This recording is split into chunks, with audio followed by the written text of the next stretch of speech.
Kiểm tra kiểm tra.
Dạ vâng, các anh chị vui lòng đợi một chút rồi Thảo sẽ bắt đầu. Chúng ta đang đợi thêm một số các đại biểu đang đăng ký tham dự ạ.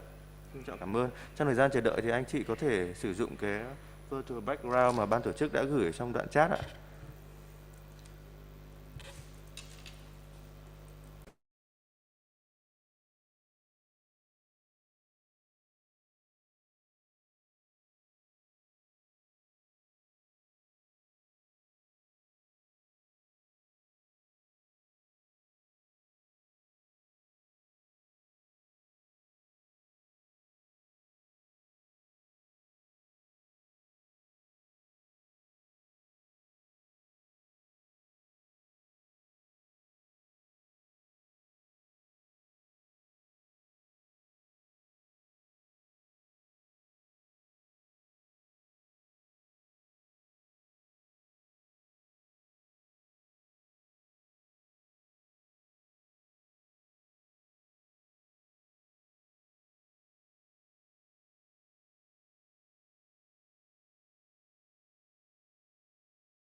Vâng, kính mong các quý vị đại biểu chúng ta ổn định chỗ ngồi và thay tên cũng như tổ chức của mình, cũng như là thay cái virtual background ban tổ chức đã gửi qua đoạn chat để hội thảo có thể bắt đầu ạ.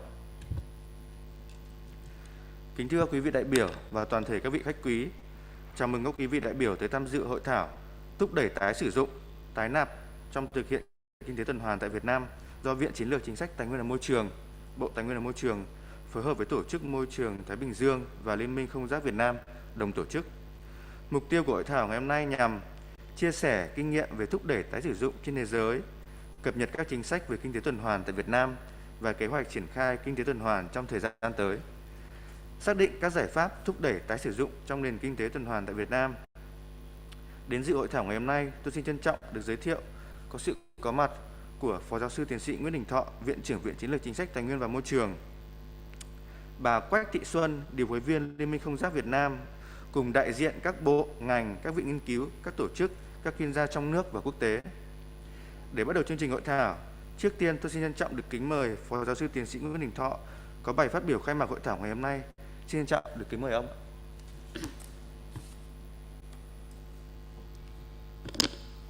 Kính thưa bà Quách Thị Xuân, điều phối viên Liên minh Không rác Việt Nam. Kính thưa quý vị đại biểu, thay mặt Viện Chiến lược Chính sách Tài nguyên và Môi trường, tôi xin gửi lời chào tới tất cả quý vị đại biểu tham dự hội thảo thúc đẩy tái sử dụng, tái nạp trong thực hiện kinh tế tuần hoàn tại Việt Nam. Kính thưa quý vị đại biểu, ô nhiễm môi trường, đặc biệt là quá tải rác thải nhựa hiện đang là vấn đề nhức nhối trên toàn cầu.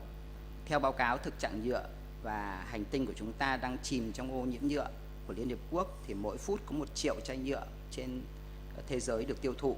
Mỗi năm có đến 5.000 tỷ túi nhựa thải ra môi trường, nhưng chỉ 9% trong số đó là được tái chế. Tại Việt Nam, lượng rác thải và bao bì nhựa được đưa đến bãi rác mỗi tuần luôn ở mức báo động. Đứng trước những thách thức này, chúng ta cần phải suy nghĩ về những giải pháp và một góc nhìn đổi mới về lối sống xanh. Luật Bảo vệ môi trường năm 2020 và Nghị định số 08 năm 2022 ngày 10 tháng 1 năm 2022 đã quy định chi tiết một số điều luật bảo vệ môi trường cụ thể liên quan đến nội dung về kinh tế tuần hoàn. Theo dự kiến thì kế hoạch hành động quốc gia về thực hiện kinh tế tuần hoàn sẽ được Thủ tướng Chính phủ ban hành trong năm 2023. Theo đó, các bộ, cơ quan ngang bộ, căn cứ vào chức năng, nhiệm vụ và lĩnh vực quản lý nhà nước được giao, có trách nhiệm xây dựng, phê duyệt kế hoạch hành động thực hiện kinh tế tuần hoàn của ngành, lĩnh vực, sản phẩm phù hợp với kế hoạch hành động quốc gia. Tái sử dụng hàng hóa và nguyên liệu là rất quan trọng đối với nền kinh tế tuần hoàn bền vững, nơi các sản phẩm và nguyên liệu vẫn được lưu thông, giảm áp lực lên tài nguyên và giảm thiểu chất thải. Tái sử dụng, tái nạp, reuse, refill là một dạng của mô hình kinh tế tuần hoàn đang ngày càng được đón nhận, phổ biến trên các lĩnh vực về bao bì, đóng gói thực phẩm. Ở Việt Nam, các mô hình kinh tế kinh doanh này đã xuất hiện từ trước nhưng còn manh mún, mang hệ thống không toàn diện. Kính thưa các quý vị, với mong muốn chia sẻ kinh nghiệm về thúc đẩy tái sử dụng trên toàn thế giới, đặc biệt là tại các nước trong khu vực Đông Nam Á như Việt Nam, Indonesia, Singapore và Philippines, đồng thời cập nhật các chính sách về kinh tế tuần hoàn tại Việt Nam cũng như kế hoạch triển khai kinh tế tuần hoàn trong thời gian tới. Từ đó xác định được các giải pháp thúc đẩy tái sử dụng trong nền kinh tế tuần hoàn tại Việt Nam. Viện Chiến lược Chính sách Tài nguyên và Môi trường phối hợp với Liên minh Không rác thải ở tại Việt Nam tổ chức hội thảo thúc đẩy tái sử dụng, tái nạp trong thực hiện kinh tế tuần hoàn tại Việt Nam. Tôi tin tưởng rằng hội thảo sẽ là diễn đàn để chúng ta cùng nhau chia sẻ thông tin và xác định được giải pháp phù hợp trong việc thúc đẩy tái sử dụng trong nền kinh tế tuần hoàn tại Việt Nam. Với tinh thần đó, tôi xin tuyên bố khai mạc hội thảo ngày hôm nay. Nhân dịp này, tôi hân hạnh được bày tỏ lời cảm ơn tới Tổ chức Môi trường Thái Bình Dương, Liên minh Không rác Việt Nam về sự hỗ trợ và hợp tác trong thời gian vừa qua. Cảm ơn sự tham dự đầy đủ của quý vị đại biểu. Tôi xin chúc hội thảo của chúng ta thành công tốt đẹp. Chúc các quý vị hội thảo sức khỏe và thành công. Xin trân trọng cảm ơn. Sau đây, để bắt đầu cho chương trình hội thảo, thì xin kính mời ông Lại Văn Mạnh, Viện Chiến lược Chính sách và Tài nguyên và Môi trường sẽ trình bày tổng quan chính sách về kinh tế tuần hoàn tại Việt Nam và kế hoạch triển khai kinh tế tuần hoàn trong thời gian tới. Xin kính mời. Dạ vâng, xin trân trọng cảm ơn Phó Giáo sư Tiến sĩ Nguyễn Đình Thọ đã có lời giới thiệu và cho các tổ trình bày. Không biết là quý vị đại biểu đã nhìn được cái bài trình chiếu của tôi chưa ạ? Dạ vâng.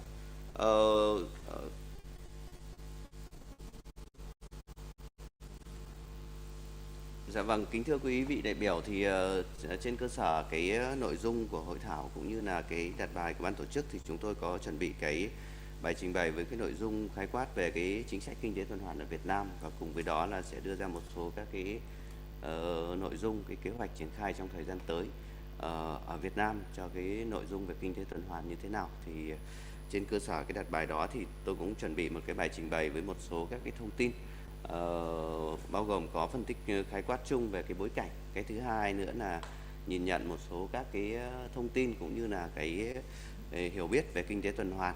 Và cái thứ ba đi vào trọng tâm đó là giới thiệu tổng quan về khung chính sách và pháp luật về kinh tế tuần hoàn, và có một cái nội dung riêng là giới thiệu thế nào là cái nghị định 08 năm 2022 của Chính phủ vừa được ban hành ấy, thì quy định như thế nào về kinh tế tuần hoàn và khái quát về các cái nhiệm vụ trong thời gian tới.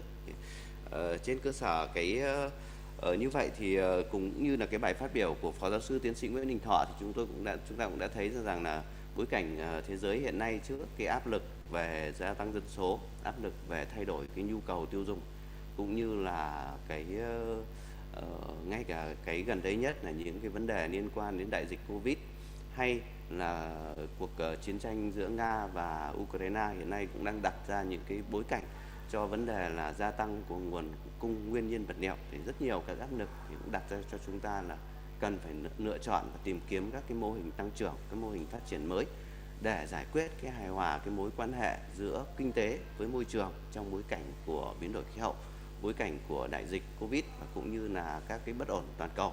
Thì đây là những cái mà con số, những cái thông tin tôi cho rằng là trong cái buổi tọa đàm ngày hôm nay, những quý vị đại biểu ngồi đây thì những con số này thì cũng đã rất khá rõ, thì tôi xin phép là đi nhanh.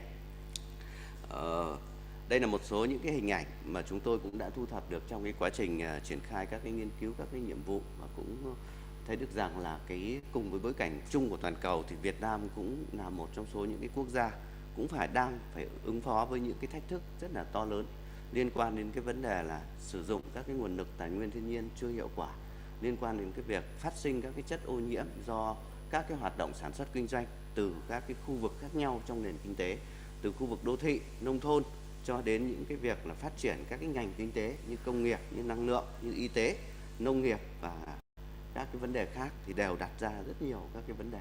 Ở đây là một số những cái hình ảnh để chúng ta minh chứng cho cái việc là cái áp lực đối với cái chất thải, đối với cái việc sử dụng cái nguồn lực cho phát triển của đất nước hiện nay cũng đang gặp rất nhiều các cái thách thức.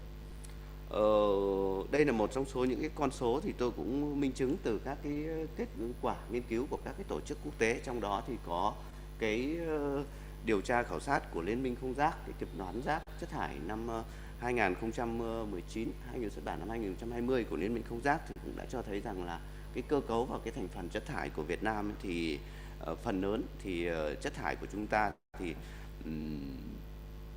đây là cái tỷ lệ các cái chất thải cơ bản, và cũng qua đó thì có một cái thông điệp mà tôi rất ấn tượng đối với cái kết luận của cái báo cáo này, đó là cái tỷ lệ chất thải mà có thể được nếu mà được phân loại ấy, thì chất thải của Việt Nam hoàn toàn có thể là tái sử dụng và trở thành cái nguồn lực đầu vào cho các cái hoạt động kinh tế. Đây là một cái tín hiệu rất tốt. Tuy nhiên thì cái thực tiễn mà như cái kết quả khảo sát của Ngân hàng Thế giới cũng như là chúng tôi đi tham vấn các địa phương ấy, thì phần lớn hiện nay cái chất thải của chúng ta được trộn lẫn và chưa được phân loại và được xử lý bằng cái hình thức rất là phổ biến hiện nay, đó là hình thức chôn lấp, và có một số địa phương áp dụng cái hình thức đó là chuyển đổi thành phát triển năng lượng. Thì đấy là một số cái thông tin cơ bản. Đây là một số hình ảnh mà chúng tôi cũng minh chứng thêm. Tôi cũng đã đi khảo sát tất cả rất nhiều các địa phương, thậm chí là những cái xã vùng nông thôn thôi. Hiện nay thì ở Việt Nam cũng gặp những cái áp lực về môi trường rất lớn. Mỗi xã một nò chôn lấp, một nò đốt rác, một bãi chôn lấp, thậm chí là có những xã đến 3-4 điểm chôn lấp khác nhau, và các điểm chôn lấp thì đều gây ô nhiễm môi trường với cái công nghệ rất là thô sơ. Đó là họ gần như là họ chôn bằng cái kỹ thuật của các hộ gia đình, và sau đó thì dùng các cái kỹ thuật rất đơn giản là đốt bằng xăng. Đấy là cái mà chúng ta cũng thấy rằng là cái áp lực môi trường của Việt Nam hiện nay cũng rất là lớn. không chỉ có khu vực đô thị mà ngay cả cái khu vực nông thôn cũng đang đặt ra những cái bài toán rất là nặng nề cho cái sự phát triển.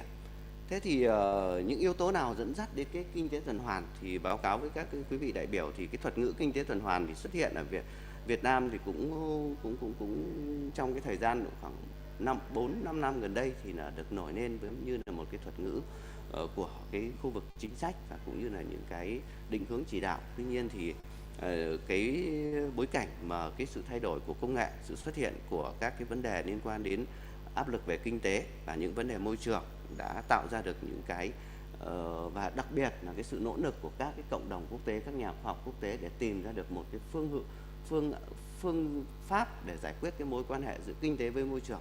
Đó là cái làm như thế nào để chúng ta vừa phát triển được kinh tế nhưng vừa giải quyết được bài toán về môi trường. Đó là cái động lực mà cái thuật ngữ kinh tế tuần hoàn cũng như là rất nhiều các thuật ngữ khác được ra đời trong khoảng 10 năm gần đây. Thì trong đó thì cái kinh tế tuần hoàn được nổi lên như là một cái phương pháp đang được chú trọng vào các cái cộng đồng quốc tế.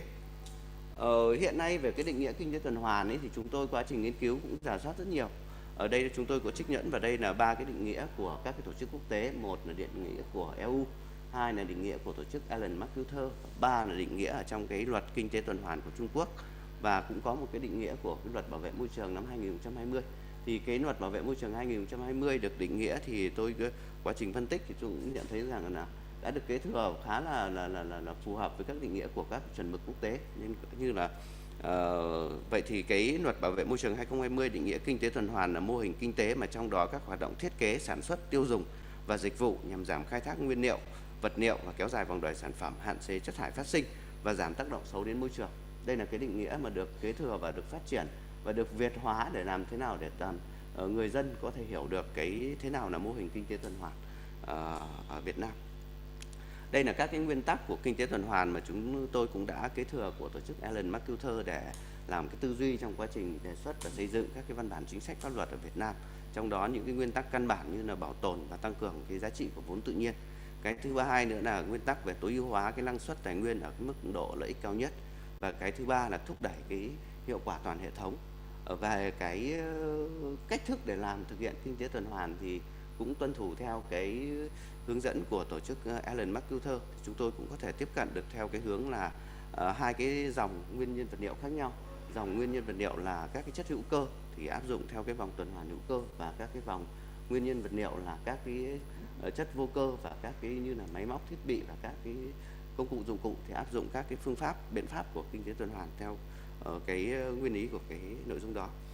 Về cái thứ hai thì kinh tế tuần hoàn hiện nay làm như thế nào để thực hiện được kinh tế tuần hoàn thì trên thế giới trước đây thì chúng ta bàn về 3R, sau đó thì có một thời gian thì nâng lên là 5R và 9R và bây giờ là bàn đến 12R.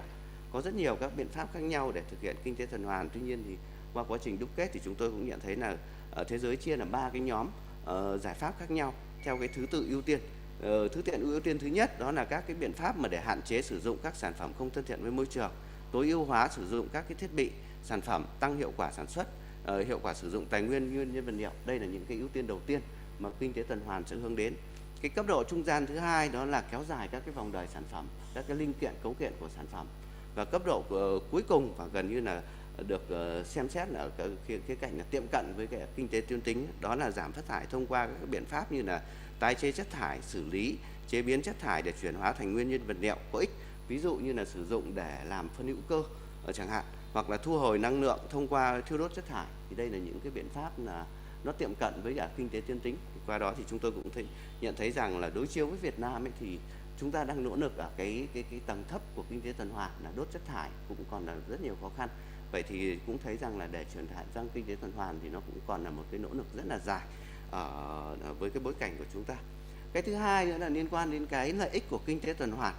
Có rất nhiều các cái bàn luận khác nhau về lợi ích kinh tế tuần hoàn, như là mà ở góc độ của cái người hoạch định chính sách thì chúng tôi thấy rằng là cái lợi ích quan trọng nhất của kinh tế tuần hoàn là giải quyết bài toán là vừa tăng trưởng được GDP, vừa tăng trưởng được lợi nhuận của doanh nghiệp, nhưng vẫn giải quyết được bài toán về môi trường, không gây ô nhiễm môi trường, không giảm cái khai thác nguyên nhân vật liệu để nâng cao cái giá trị đóng góp của một cái lượng nguyên nhân vật liệu trong việc tạo ra một đồng lợi nhuận cũng như là một đồng GDP.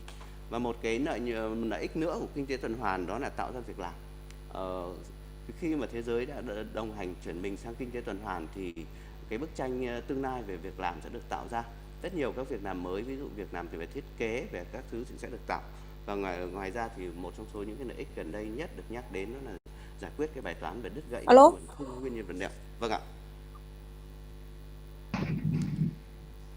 Vâng. Liên quan đến cái việc triển khai thực hiện kinh tế tuần hoàn thì chúng tôi cũng đây là cái sơ đồ, một trong số cái thông điệp nhất ở cái này đó là cái tính hệ thống trong triển khai thực hiện kinh tế tuần hoàn. Và đây cũng là bài toán thách thức mà chúng tôi rút ra ở Việt Nam cũng như là trên thế giới. Để triển khai được cái kinh tế tuần hoàn thì mỗi một cái chủ thể khác nhau trong nền kinh tế sẽ phải đóng vai trò như là một cái tác nhân để tạo ra từng cái vòng lặp nhỏ, và lúc đó cái vai trò của chính phủ, vai trò của các cái tổ chức phát triển phải làm như thế nào để chúng ta kích thích ra được cái việc tạo ra những cái vòng lặp đó và kết nối các cái vòng lặp đó thành cái tính hệ thống trong toàn bộ nền kinh tế. Đây là một cái thách thức và cũng là yêu cầu đặt ra của kinh tế tuần hoàn, mà đòi hỏi cái việc thiết kế các cái khung khổ pháp luật phải đảm bảo được cái giải quyết được những cái vấn đề này. Về cái cấp độ của kinh tế tuần hoàn, thế giới cũng bàn luận, cũng có rất nhiều các cấp độ khác nhau.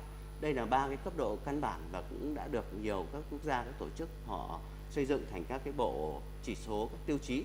Ở cấp độ vĩ mô thì chúng ta xem xét cái kinh tế tuần hoàn ở cấp độ của một quốc gia, một khu vực, một thành phố.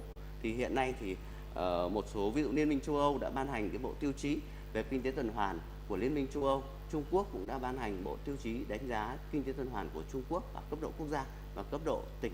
Ngoài ra thì hiện nay có một số các cái quốc gia thì phát triển các cái bộ tiêu chí riêng cho kinh tế tuần hoàn khu vực đô thị.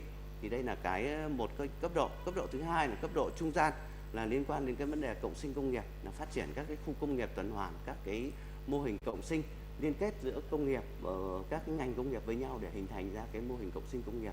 Và cấp độ thứ ba nữa là cấp độ vi mô, là áp dụng cái kinh tế tuần hoàn ở từng doanh nghiệp một, từng cái sản phẩm một như thế nào. Thì đây là 3 cái cấp độ cũng cần phải được lưu ý trong cái triển khai thực hiện kinh tế tuần hoàn. Thế thì đây là cái mô hình cấu trúc căn bản đơn giản hóa cái chủ thể trong nền kinh tế mà chúng ta cần phải tác động vào, đó là người sản xuất và người tiêu dùng.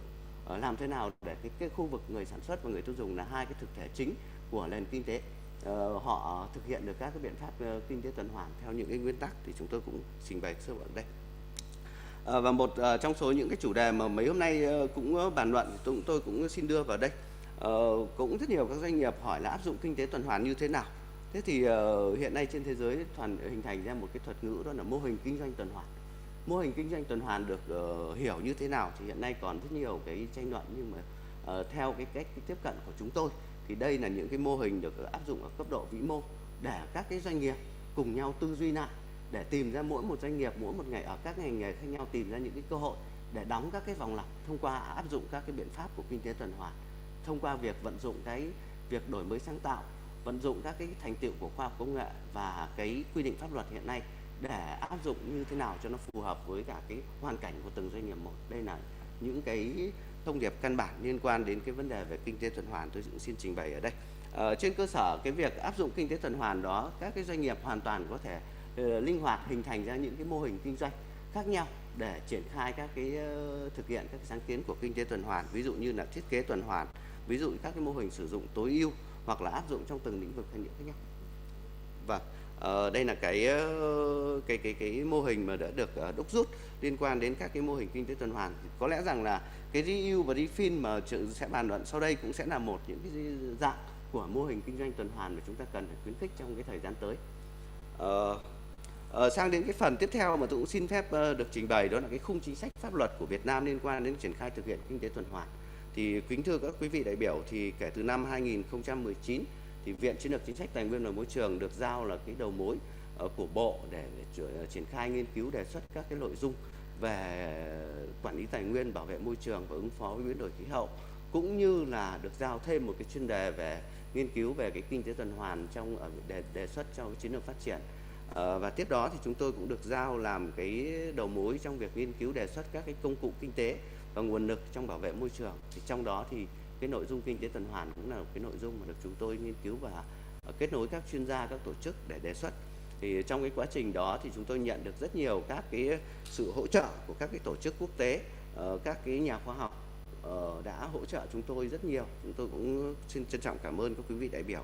Về cái khung chính sách pháp luật hiện nay được hình thành ở Việt Nam liên quan đến thì chúng tôi chia làm hai nhóm. Nhóm thứ nhất là các cái chính sách có tính chất là định hướng, bao gồm các cái chiến lược, quy hoạch, kế hoạch, chương trình, đề án. Cái thứ hai là trong cái hệ thống các quy định pháp luật có tính chất ràng buộc và bắt buộc để thực hiện. Thế thì trong cái định hướng chính sách ấy, thì cái quan trọng nhất hiện nay được thể hiện đó là trong cái nội dung về quản lý tài nguyên, bảo vệ môi trường và ứng phó biến đổi khí hậu của chiến lược phát triển kinh tế xã hội cũng như là kế hoạch phát triển kinh tế xã hội 2021-2030 và kế hoạch 2021-2025, thì trong đó đã nêu rất rõ cái phương hướng, cái cách thức để khuyến khích áp dụng các cái mô hình kinh tế tuần hoàn. Ngoài ra thì trong cái thời gian gần đây thì các cái chương trình đề án của Đảng, của Chính phủ, ví dụ như nghị quyết 5 năm của Bộ Chính trị về phát triển năng lượng, hoặc là các cái chiến lược quốc gia, ví dụ chiến lược quốc gia về tăng trưởng xanh, chiến lược quốc gia về bảo vệ về chăn nuôi, cũng đã đề cập đến các cái biện pháp cụ thể của từng ngành, từng lĩnh vực để thực hiện trong kinh tế tuần hoàn. Cái thứ hai, ở cái khung khổ thứ hai là liên quan đến quy định pháp luật. Quy định pháp luật của Việt Nam thì lần đầu tiên được đưa vào trong luật bảo vệ môi trường là điều 142 của luật bảo vệ môi trường về kinh tế tuần hoàn. Tuy nhiên thì trong luật bảo vệ môi trường thì bên cạnh cái điều 142 thì trong quá trình cái nguyên tắc để xây dựng cái luật bảo vệ môi trường thì một trong số những nguyên tắc ưu tiên đó là thúc đẩy cái biện pháp áp dụng kinh tế tuần hoàn. Thế thành ra là trong cái quy định của luật thì ngoài cái điều 142 thì nếu sử dụng cái tư duy của kinh tế tuần hoàn thì chúng ta sẽ thấy được rằng là sẽ có rất nhiều các cái công cụ khác nhau. Ví dụ như là các cái công cụ để thúc đẩy cái việc phân loại rác, cái công cụ để thúc đẩy cái việc là đầu tư vào xử lý về thu gom phân loại, thì đều là những cái công cụ khác ở khía cạnh khác nhau để thúc đẩy cái việc áp dụng kinh tế tuần hoàn. Thế còn riêng về điều 142 của luật bảo vệ môi trường thì hiện nay được quy định thành 4 cái khoản căn bản. Cái khoản thứ nhất của điều 142 là định nghĩa về kinh tế tuần hoàn, thì như tôi đã trình bày, cái định nghĩa này hoàn toàn được kế thừa từ các cái định nghĩa của các cái tổ chức chính thống và được Việt hóa theo một cái quy trình pháp luật đầy đủ ở Việt Nam để đảm bảo cái tính phổ quát, người dân có thể hiểu được.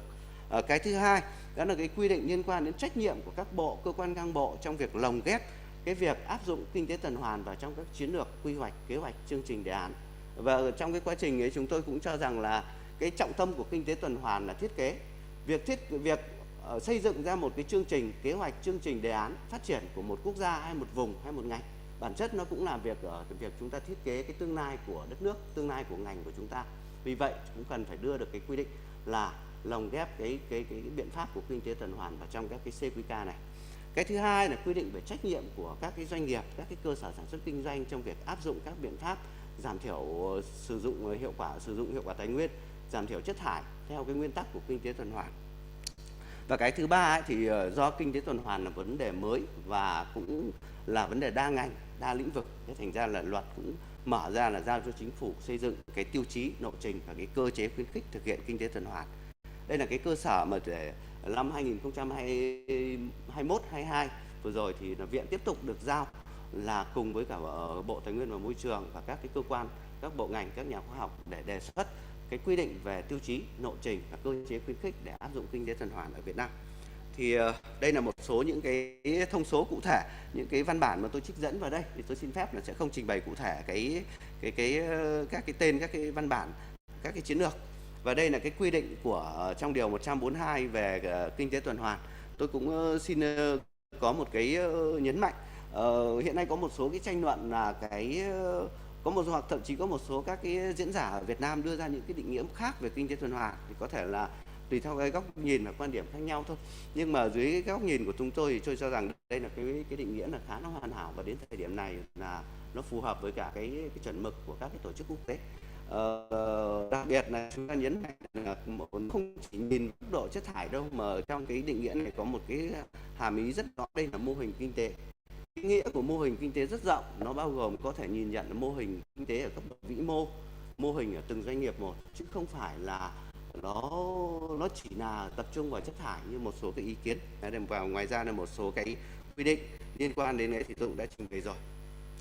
Đây là những cái công cụ chính sách khác mà chúng tôi cũng đã rà soát trong cái quá trình xây dựng cái quy định về kinh tế tuần hoàn. Chúng tôi đối chiếu với cả các cái hệ thống, các cái chính sách pháp luật của các cái công cụ của Liên minh châu Âu, đối chiếu với cả luật thúc đẩy kinh tế tuần hoàn của Trung Quốc để xem là họ dùng những cái công cụ chính sách này để thực hiện kinh tế tuần hoàn thì Việt Nam đã có chưa, trong cái luật bảo vệ môi trường đã có chưa, trong pháp luật khác đã có chưa. Thế thì chúng tôi cũng đã tiến hành rà soát.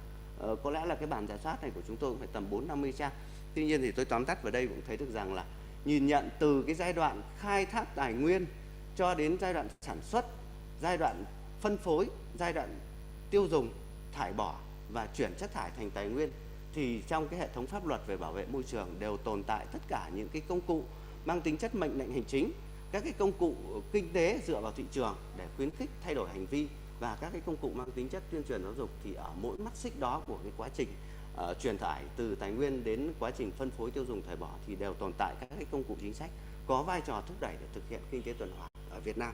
Ngay cả những cái vấn đề liên quan đến hành vi tiêu dùng thì liên quan đến mua sắm xanh, mua sắm công xanh cũng đã được đề cập đến trong pháp luật về bảo vệ môi trường. Đấy là cái mà tôi xin giới thiệu. Đây là cái bảng mà tôi cũng đã tóm tắt về cái kết quả rà soát. Chúng tôi rà soát từ từng cái sector một ở trong cái hệ thống văn bản pháp luật của Việt Nam để đối chiếu với cả cái luật của Trung Quốc, đối chiếu với cái quy định của từng nước thành viên của Liên minh châu Âu để xem là Việt Nam có gì và chúng ta còn thiếu cái gì. Tất nhiên là để mà đáp ứng được với Liên minh châu Âu thì chúng ta cũng khác thể chế khác nhau, quy định khác nhau, cũng còn những cái phải thay đổi. Tuy nhiên thì chúng tôi cũng thấy rằng là Việt Nam cũng có những công cụ chính sách khá toàn diện đến thời điểm hiện nay. Liên quan đến cái về nội dung thứ ba, đó là cái quy định trong nghị định hướng dẫn thi hành luật bảo vệ môi trường. Thì trên cơ sở cái quy định hiện nay của nghị định hướng dẫn thi hành luật bảo vệ môi trường thì luật giao cho chính phủ quy định về tiêu chí, lộ trình và cái cơ chế khuyến khích để áp dụng kinh tế tuần hoàn ở Việt Nam. Thì chúng tôi cũng phải đảm bảo các cái nguyên tắc của ban hành văn bản quy phạm pháp luật. Một, đó là luật giao gì phải làm cái đó, phải tuân thủ các quy định của luật.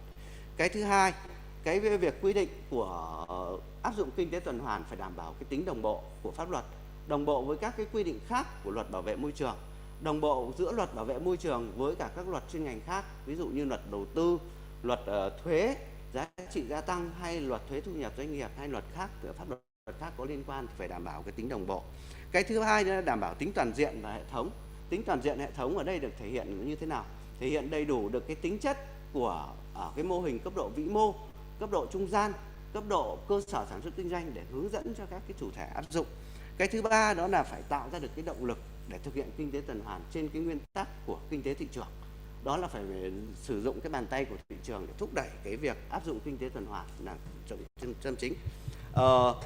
Đi vào các cái quy định cụ thể thì tôi cũng xin phép trình bày nhanh. Hiện nay nghị định 08 cũng đã được ban hành và quý vị đại biểu hoàn toàn có thể là tiếp cận cái tài liệu này ở trên các cái trang chính thống, và tôi cũng rất là mong là các cái cộng đồng doanh nghiệp, các cái quý vị đại biểu sẽ dành thời gian để đọc, vì thời gian cũng không thể trình bày được hết. Tuy nhiên trong cái quá trình triển khai quy định này về phía Viện với vai trò là cơ quan đầu mối nghiên cứu và tư vấn thì chúng tôi sẵn sàng cùng với cả cộng đồng doanh nghiệp, cùng với các quý vị đại biểu để cùng giải đáp, cùng chia sẻ, cùng thậm chí là cung cấp những cái ý tưởng cho doanh nghiệp trong cái thời gian tới. Thế thì khái quát qua về quy định về trong cái kinh tế tuần hoàn của Việt Nam trong nghị định ấy, thì có 3 cái điều. Điều thứ nhất là điều trong 138 là nêu về những cái quy định chung về kinh tế tuần hoàn. Trong đó thì có một, đó là thực hiện cái nhiệm vụ đầu tiên luật giao, đó là xây dựng cái tiêu chí. Thế thì khi mà xây dựng tiêu chí thì chúng tôi bám chắc vào cái quy định của định nghĩa của luật bảo vệ môi trường về kinh tế tuần hoàn là 3 cái mục tiêu của kinh tế tuần hoàn.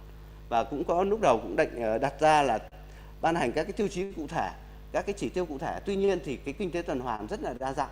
Nếu mà chúng ta ban hành ra một các cái tiêu chí cụ thể cho từng ngành một, cho từng khu vực một thì đôi lúc nó sẽ chưa đủ và nó không đảm bảo cái tính linh hoạt trong cái nền kinh tế. Thế thành ra là trong nghị định hiện nay là quy định 3 cái nhóm nguyên tắc tiêu chí căn bản của kinh tế tuần hoàn để tiếp tục phát triển ra. Bao gồm có nhóm tiêu chí thứ nhất là hướng đến cái đầu vào của quá trình sử dụng nguyên nhân vật liệu để làm sao nâng cao hiệu quả của nó lên. Cái nhóm thứ hai đó là nhóm hướng đến cái mục tiêu kéo dài vòng đời của các sản phẩm, các linh kiện, cấu kiện của các cái sản phẩm, các cái vật liệu trong nền kinh tế. Và cái nhóm tiêu chí thứ ba là giảm thiểu tác động xấu đến môi trường, giảm mức độ gây ô nhiễm môi trường. Đây là 3 cái tiêu chí. Cái này chúng tôi cũng rất là cảm ơn chỗ Liên minh không rác, đặc biệt là chị Xuân. Trong cái quá trình xây dựng cái nghị định thì cũng đã có rất nhiều cái ý kiến góp ý phản biện cho chúng tôi và cũng đã hoàn thiện. Cái thứ hai là liên quan đến cái việc đó là cái quy định chung ấy, thì chúng tôi cũng đã trình bày về các cái biện pháp để áp dụng kinh tế tuần hoàn, và chúng tôi cũng sử dụng các biện pháp của thế giới liên quan đến 9R để phân làm 3 nhóm ưu tiên, và trong đó thì có cụ thể cho đối với cái mô hình đô thị tuần hoàn thì hướng đến như thế nào, mô hình khu công nghiệp tuần hoàn, các cơ sở sản xuất kinh doanh như thế nào thì cũng đã hướng đến cái nội dung này. Cái điều thứ tiếp theo là điều 140. quy định về lộ trình và trách nhiệm về thực hiện kinh tế tuần hoàn. Thế thì trong quá trình xây dựng ấy thì có rất nhiều các cái mô hình khác nhau. Vậy thì cái thực hiện kinh tế tuần hoàn được quy định như thế nào để đảm bảo cái tính lộ trình? Thế thì trong văn bản quy phạm pháp luật thì chúng tôi có đề xuất như thế này. Một là lộ trình nó phải gắn với trách nhiệm của các bộ ngành. Trong đó thì trọng tâm đó là trách nhiệm của Bộ Tài nguyên và Môi trường trong việc xây dựng cái kế hoạch hành động quốc gia, trong việc xác định các cái mục tiêu, rồi thì xác định các cái nhiệm vụ để thực hiện kinh tế tuần hoàn, xây dựng các cái nền tảng vận hành kết nối chia sẻ và ban hành các cái hướng dẫn về kinh tế tuần hoàn. Cái thứ hai đó là trách nhiệm của các bộ, cơ quan ngang bộ và Ủy ban nhân dân cấp tỉnh trong việc thực hiện kinh tế tuần hoàn. Thì chúng tôi có nêu vào đây đó là trách nhiệm của các bộ, cơ quan ngang bộ, ví dụ như là xây dựng các cái kế hoạch hành động của các bộ ngành, của các địa phương, rồi thì lồng ghép vào các cái tiêu chí của kinh tế tuần hoàn và trong các cái chiến lược, quy hoạch, chương trình, đề án, rồi thì tổ chức áp dụng thí điểm các cái mô hình kinh tế tuần hoàn, rồi thì tuyên truyền phổ biến kiến thức pháp luật, quản lý thông tin để đảm bảo tính đồng bộ, báo cáo với cả Bộ Tài nguyên Môi trường để đồng bộ trong hệ thống dữ liệu quốc gia về thực hiện kinh tế tuần hoàn. Đối với cái lộ trình đối với khu vực doanh nghiệp thì chúng tôi cũng đề xuất ra những cái biện pháp ưu tiên, nhưng trong cái quy định của nghị định thì về cơ bản thì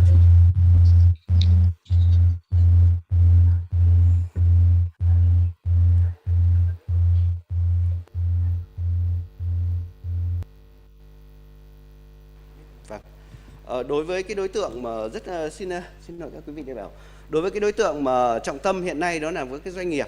Thế thì trong dự thảo nghị định thì chúng tôi cũng đưa ra cái khuyến khích và đặc biệt có một cái nhấn mạnh, đó là khuyến khích các cái doanh nghiệp áp dụng các biện pháp để thực hiện kinh tế tuần hoàn sớm hơn so với cả cái kế hoạch hành động quốc gia. Nếu như là kế hoạch hành động quốc gia mà còn sẽ dự kiến sẽ xây dựng năm 2023. Tuy nhiên thì các doanh nghiệp hiện nay đã được khuyến khích áp dụng các biện pháp kinh tế tuần hoàn trên cơ sở những cái hướng dẫn ở trong nghị định cũng đã rõ. Thì đấy là cái mà chúng tôi cũng có cái thông điệp chính như vậy.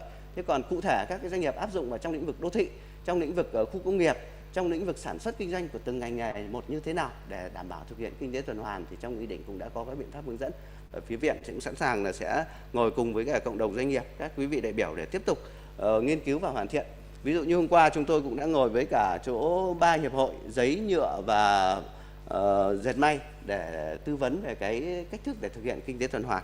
Về các cái chính sách ưu đãi hỗ trợ để thực hiện kinh tế tuần hoàn thì chúng tôi cũng quy định vào đề xuất ở trong nghị định một số các biện pháp ưu đãi khuyến khích liên quan đến cái biện pháp của nhà nước để đầu tư và thực hiện kinh tế tuần hoàn. Cái thứ hai nữa là biện pháp để khuyến khích vào thực hiện kinh tế tuần hoàn, ví dụ như là hiện nay là khuyến khích các cái việc nghiên cứu khoa học, phát triển ứng dụng, chuyển giao công nghệ và thiết bị các sản phẩm, khuyến khích việc cung cấp các nền tảng chia sẻ thông tin dữ liệu về kinh tế tuần hoàn. Và nhà nước cũng có các cái biện pháp ưu đãi hỗ trợ để liên quan đến thuế phí trong việc áp dụng các biện pháp của kinh tế tuần hoàn nhưng đảm bảo cái tính tuân thủ với pháp luật. Và ngoài ra thì có các biện pháp khác về tín dụng xanh, trái phiếu xanh. Thế thì kính thưa các quý vị đại biểu thì đối với các cái biện pháp khuyến khích thực hiện kinh tế tuần hoàn cũng được quy định khá là chi tiết và được tham khảo đầy đủ của các cái nhà khoa học cũng như cộng đồng doanh nghiệp, thì các quý vị có thể tham khảo thêm. Vì thời gian có hạn nên tôi cũng xin phép là không trình bày sâu về các cái biện pháp khuyến khích, thì trong quá trình sẽ tiếp tục. Ngoài ra thì trong cái chương về quản lý chất thải của nghị định thì cũng có 2 cái điều liên quan đến các biện pháp để thực hiện kinh tế tuần hoàn liên quan đến yêu cầu chung. Thì quý vị có thể xem cái điều M56 là yêu cầu chung về quản lý chất thải rắn. Thì trong đó thì có nhấn mạnh đến các biện pháp quản lý chất thải rắn để áp dụng kinh tế tuần hoàn. Cái thứ hai là yêu cầu chung về quản lý nước thải, cũng nhấn mạnh đến các biện pháp để thực hiện kinh tế tuần hoàn gắn với đặc trưng của nước thải. Thì đây là 2 cái quy định khác mà trong luật bảo vệ môi trường mà cũng đã đề cập, cái Viện cũng đã đề xuất với Bộ. Thì đây là một số cái hình ảnh mô tả về cái cách thức tiếp cận trong cái việc thực hiện tuần hoàn nước ở trong việc chất thải. Thế ngoài ra thì trong cái bài thì tôi cũng xin giới thiệu thì để thực hiện cái kinh tế tuần hoàn ngoài cái quy định pháp luật thì hiện nay Viện thì cũng đang được Bộ giao là cái cơ quan chủ trì phối hợp với UNDP để xây dựng cái nền tảng kết nối về thực hiện kinh tế tuần hoàn. Thì chúng tôi cũng sẽ xin phép là đi nhanh về cái nội dung này với các cái hợp phần. Rất là mong trong cái thời gian tới thì chúng ta sẽ tiếp tục phối hợp để triển khai đưa kinh tế tuần hoàn vào trong thực tiễn. Thì kính thưa các quý vị đại biểu, thì trên cơ sở nội dung đặt bài thì tôi cũng xin phép trình bày nhanh một số các nội dung, thì cũng rất là mong là sẽ được nhận được ý kiến chia sẻ của các quý vị đại biểu.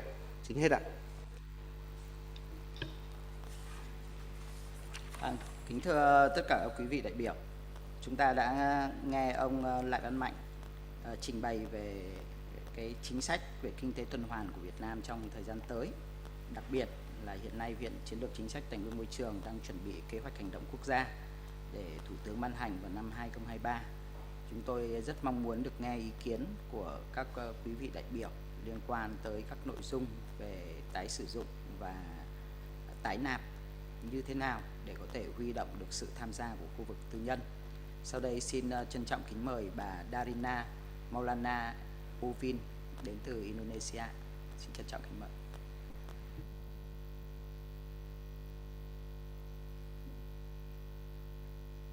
Hello, everyone. Hi, I'm Darina Maulana from NVU, Zero Waste Living Lab Indonesia.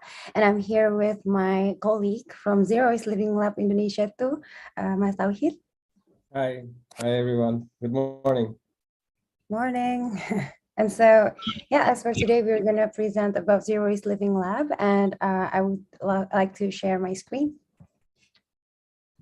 So if there's anything that, if any noise that's not heard or you cannot hear me, please type in the comments or just say it, because I'm going to share my screen a bit now. Sorry. Okay.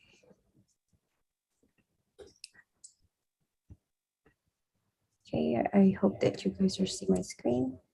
Okay. Yeah.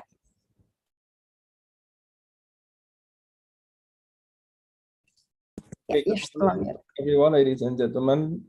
So we are from NVU Zero Waste Living Lab, and we will present to you about how we build and scale the reuse revolution in Indonesia and Southeast Asia. Okay, next, Darina. So NVU is a venture building studio founded in 2004 with a proven methodology for building commercial social ventures. So NVU starts off from identifying a system error and try to build the solutions to address that error, and in the form of enterprises and ventures as the end goal.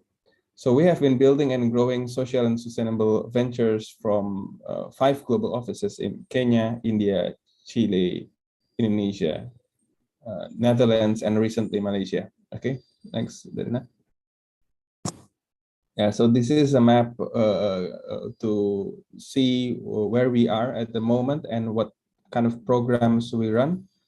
So we have 4 programs. First is in reducing plastics through reuse solutions, and we are doing this program in Indonesia, Malaysia, and the Netherlands. We also look into the issue of textile waste, which is a huge problem, especially in India, which is a large country, and sustainable shipping in the Netherlands, and food systems in Africa. So these programs are designed to address systemic issues and support SDGs. Okay, next. So this is how we work. As I said, we start off by identifying systemic failure. We really deep down into the root causes, leverage points, and opportunities for us to intervene and introduce a solution within the system. And secondly, we ideate and validate multiple potentially system-changing business models. And then we validate these solutions and then scale them to become ventures and startups that have positive direct and indirect impact, so that these solutions can influence and inspire the entire ecosystem, such as policymakers, governments, industries, consumers, and researchers. And the end goal is to create an economy that serves a new normal, which is serving the people and the planet. Okay, next. So in the bigger picture, we look at 2 kinds of impacts: direct impact, which means we create the ventures, and as the ventures are created, we offer our solutions to the market, to consumers. So that means there are consumer awareness raised about the importance of reducing single-use plastics through reuse solutions. But we also have indirect impact, which means by creating these solutions, we inspire, for example, funders to look into the space as well. We inspire the industries, the existing FMCG and big companies to look into reuse solution as a way to address the plastic issue. We also inspire the policymakers, the government, because the government, when creating policies, they also need to see that a solution has existed so that they can create a regulation around it. Okay, next, Darina. So yeah, we will deep dive more into our program in Indonesia, Zero Waste Living Lab, which will be presented by Darina. Okay, thank you so much, Mas Tauhid. Okay, so I'm gonna stop my share screen for a bit and go for another slide. A moment. Pardon for the technical hiccups.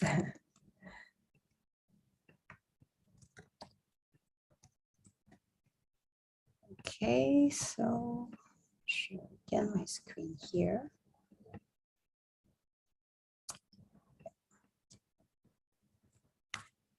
Okay, so about zero waste. About Zero Waste Living Lab Indonesia, we are part of NVU, a venture building company from the Netherlands that Kak Tauhid mentioned, that we are focusing in Indonesia and Malaysia. And so the background is, I'm going to talk about more in depth about what happened in Indonesia, because we started from Indonesia. And so the background is Indonesia is the second world plastic polluter, and that actually creates a national emergency. And because of that, the government, through the National Plastic Action Plan Committee, developed 5 key plan actions to reduce the plastic waste production up to 70% in 2025. And the government collaborates with multiple stakeholders, and us, NVU, is one of the the executor for aiming this goal. And so part of the 5 key action plans is reduce and substitute action. And we hope that it can prevent like strategic stop to plastic production from the source itself. And that's what NVU, or Zero Waste Living Lab Indonesia, is focusing upon. So I want to give you YouTube about Zero Waste Living Lab. Can you hear this voice? The plastic waste crisis means implementing systemic solutions that tackle the issue at source. Okay. Indonesia is the second biggest contributor of plastic into the ocean, which is why our work starts here.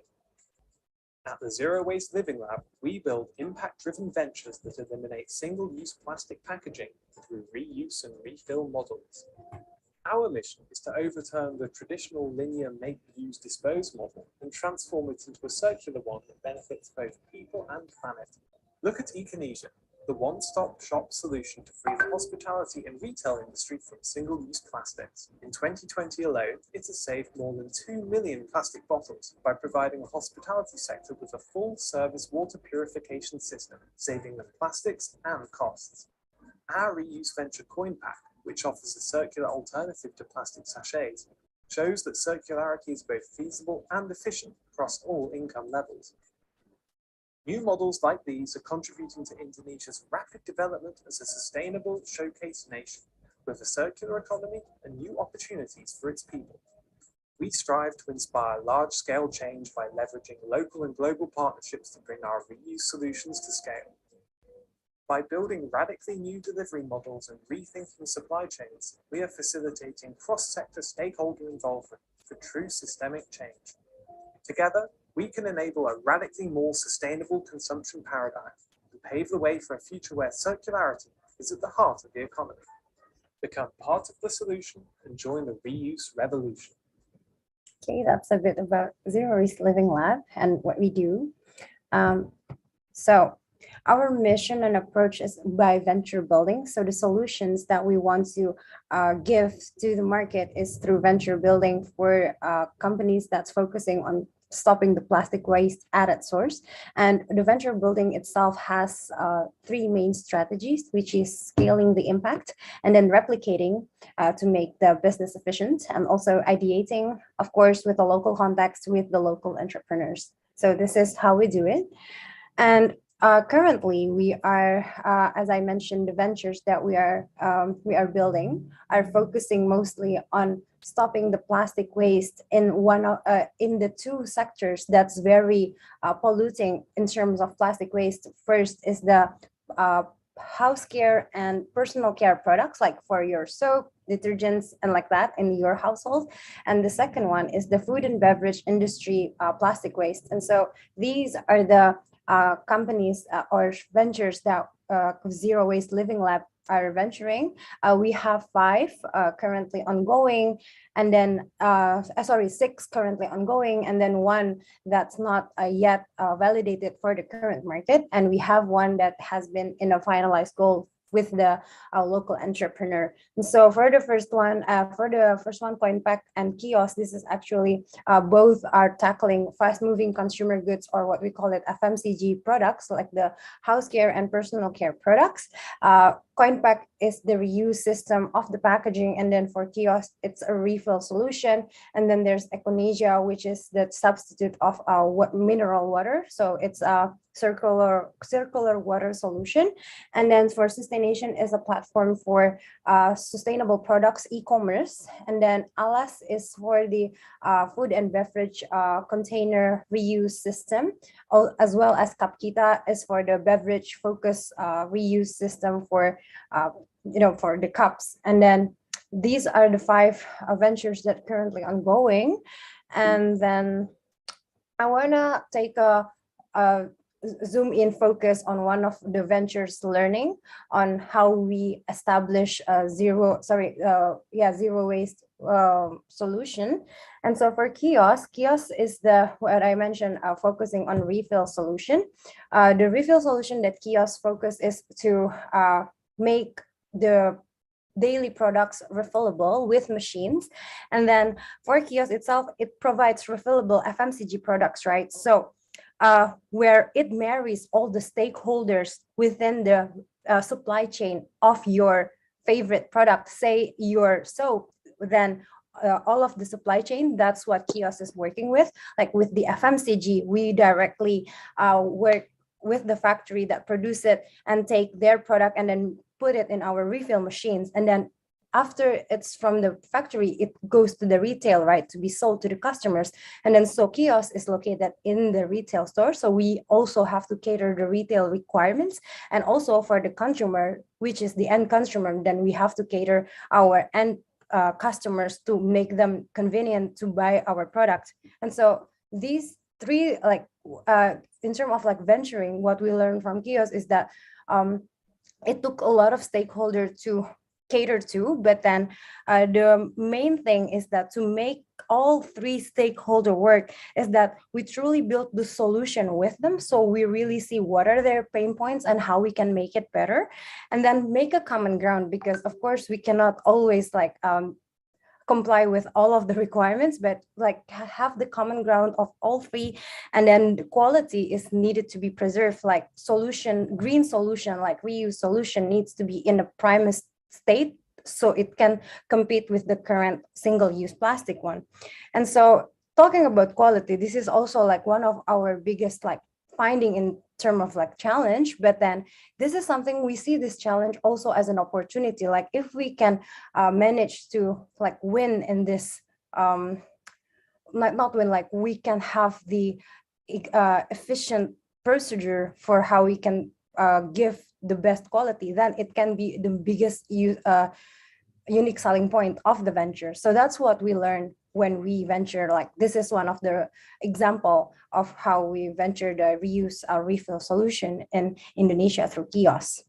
And so in general, like all of the ventures in Zero Waste Living Lab is we stop the production of single-use plastic at its source in various industries. Like I mentioned, now is in the industry of fast-moving consumer goods and food and beverage. So it's in FMCG plant in terms of the in the factory, but for food and beverages is in the kitchen. And then the ventures are the one who give the solution, and then customer can get closed loop consumption. So this is what we are striving in Zero Waste Living Lab. And so in 3 years that we are when we are venturing, we realized that promising impact by building reuse and refill ventures, collaborating is very key. This is our tractions. We are really happy that we have been engaging with almost 150,000 people now. Collectively, our consumer have a lot of pilots and a lot of learnings, and then definitely more plastic waste saved from the landfill. And then all in all, from most of our ventures, what we learn is that to make reuse and refill solution, the key thing are 5 things that we, what do you call it, like we summarize. And so first, to make it accessible. Like accessibility is the number one thing that if you want to give a solution for the customer for new things, right? So in order for them to easier to adapt, accessibility is number one. That also includes inclusivity. And then it comes to the second part, which is the inclusive solution. When it is accessible, everyone can use it. So inclusivity here, meaning that it's from the pricing point, and then also from the terms of design, the ergonomics, everyone could always be accessing to it, at least the target market. And also like then building routines and habits, like so we, in terms of building the product, we have to know that this is not just a product that people just buy in terms of just for one-time experience. This is something that they should always be ongoing, so the impacts can always be there. So what we learn is that if you guys have maybe heard about atomic habits, like start with the smallest thing, but then the smallest thing can grow to a bigger thing because people are used to it and the impact would be greater. So that's what the approach in Zero Waste Living Lab is also giving. And then the fourth one is creating desirable messaging. This is in terms of like knowing your target market's language. Like target market here doesn't necessarily always about the end customer, but also your partners. Like talk with the language that they concern of. Like when we capture emotion, then the decision is easier to adapt. So, and then 5, designing for the local context. Like local contextuality is very crucial. That's what we find. So we, on our ventures, some of our ventures are actually have opened up in like 2-3 cities.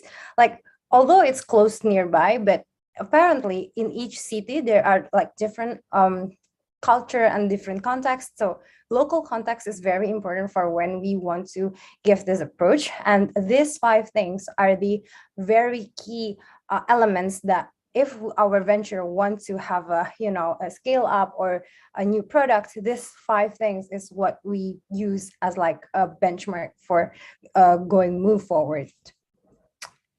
And then so we cannot change the system alone. Of course, change requires everyone to systematically have a revolution for zero waste plastic. And then these are our partners, and we are very open for more collaborations in terms of how we can stop the plastic pollution together.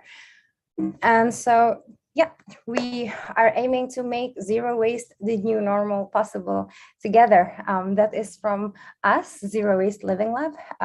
If there's any, thank you for your time. I was not sure though, it's directly question and answer, or are we gonna do afterwards? Thank you.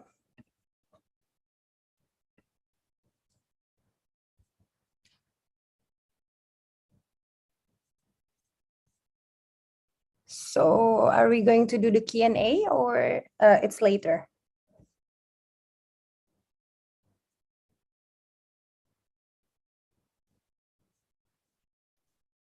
We have a question and answer now. Okay, and answer now. All right. Okay, I'm gonna read from the chat box. Okay, Vin Nguyen said that clip to the refill practice. I'm gonna link it after I answer the questions about the refill video, definitely.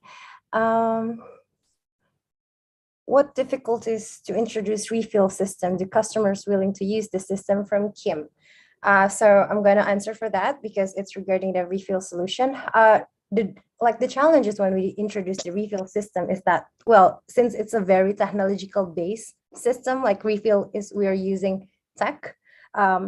Sometimes a lot of our customers are in the demographic that's not really like digitally aware. So sometimes it's a very big challenge for us to introduce, like, hey, you just have to touch the screen, and they're like, I'm not comfortable in touching screen. I'm afraid that I will break it. Like sometimes we out to get that. So what we learn is that when we want to open up a place, like we really see the demographic, like, are they comfortable in using this kind of technology? Are there, like the digital literacy? That's something that we see, because now we are still in that stage of we still need technology based, really. So actually for kiosk, at least for refill solution, that we aim is that after we are setting in urban areas, which is the digital literacy is higher, we then want to actually make a solution that's actually very less intimidating, maybe for more people in more areas, so not just urban. So that's what we aim. I hope that answers the questions. Can we purge kiosk from you, from Nan? As of now, we are still not in a franchise solution, but if there's any collaboration opportunities, I will drop my email right after this. From Kim again, how the government support to you refill system in Indonesia? Maybe Katawit, you want to answer for this one? How the government currently supporting? Yeah. Okay, thank you for the question, Kim. So yes, Darina showed, the government already has ambition to reduce plastics, and one of the way they do that, they have defined it as reduce and substitute, including reuse solutions. And they have this National Plastic Action Partnership Platform, which is a platform where there are parties from industry, from organizations like us. There are also government.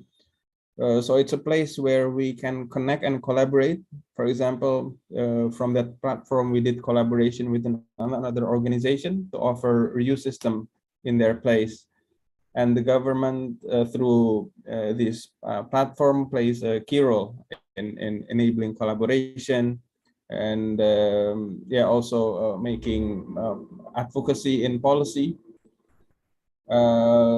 So they have the platform, but also we as an organization needs to be actively approaching these kind of opportunities and partnerships, and try, because reuse is still new in Indonesia. Most of the drive, most of the initiatives by the industry, by the government, is in recycling. Because reuse is still new, and we are one of the pioneers in making it concrete and having solutions. Our experience is that we also need to be more proactive. We cannot just wait for opportunities to come, but we need to look at which stakeholders, government, industry, other organizations we can partner with, and then try to approach them to collaborate. Okay, thank you, Mas David, for the answer. And then I'm gonna read another question. Please let me know if the time is limit, yeah? I hope that we can answer everyone. So from Thảo, there are a few questions. The first one is, did you study on the economic benefit when applying the reuse refill for each type of business?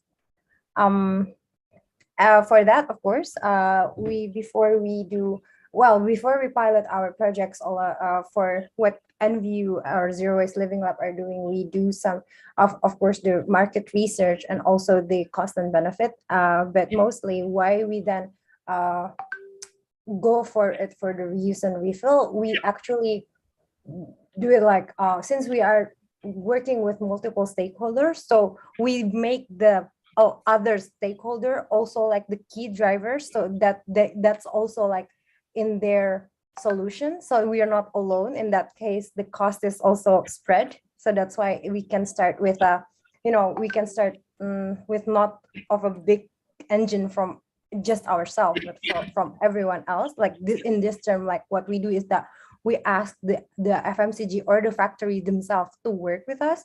So that's for what we are currently doing now. And then do you have experience with milk refill? At this point, what I can say is that we are in the process of research and development for all of the things in our household that can be refilled. So, but what I can say is that for product like food and beverages, the maintenance is much more complicated than for soaps, because it's directly going in our bodies. So a lot of regulations there. In that sense, we do, however, have to see the requirement from the government for the food and beverages. So that's very important for the liability. And then how do you approach the local leaders to get their support? Well, for that, what I can say is that we see their programs first, like if they have similar programs that we can like support, and then we approach them telling them like, hey, this program is actually aligned for what we are currently doing, how we can leverage this together. What our direct experience is that from our government, what they are required. So this is actually connected to the next question from Swan. The requirement from the government, if they want to work with us, mostly is to comply with their own target. So if they have target and we can comply that target, we merge that. And mostly is the like coverage of their initiatives also been said. So yeah, the efforts are leveraged together. That's mostly the requirement from the government. But if Katauhit, maybe because currently Katauhit also work a lot of with the government, like what are the other requirements other than the leverage of the impact or the targets, shared targets together? Is there anything else more, Katauhit?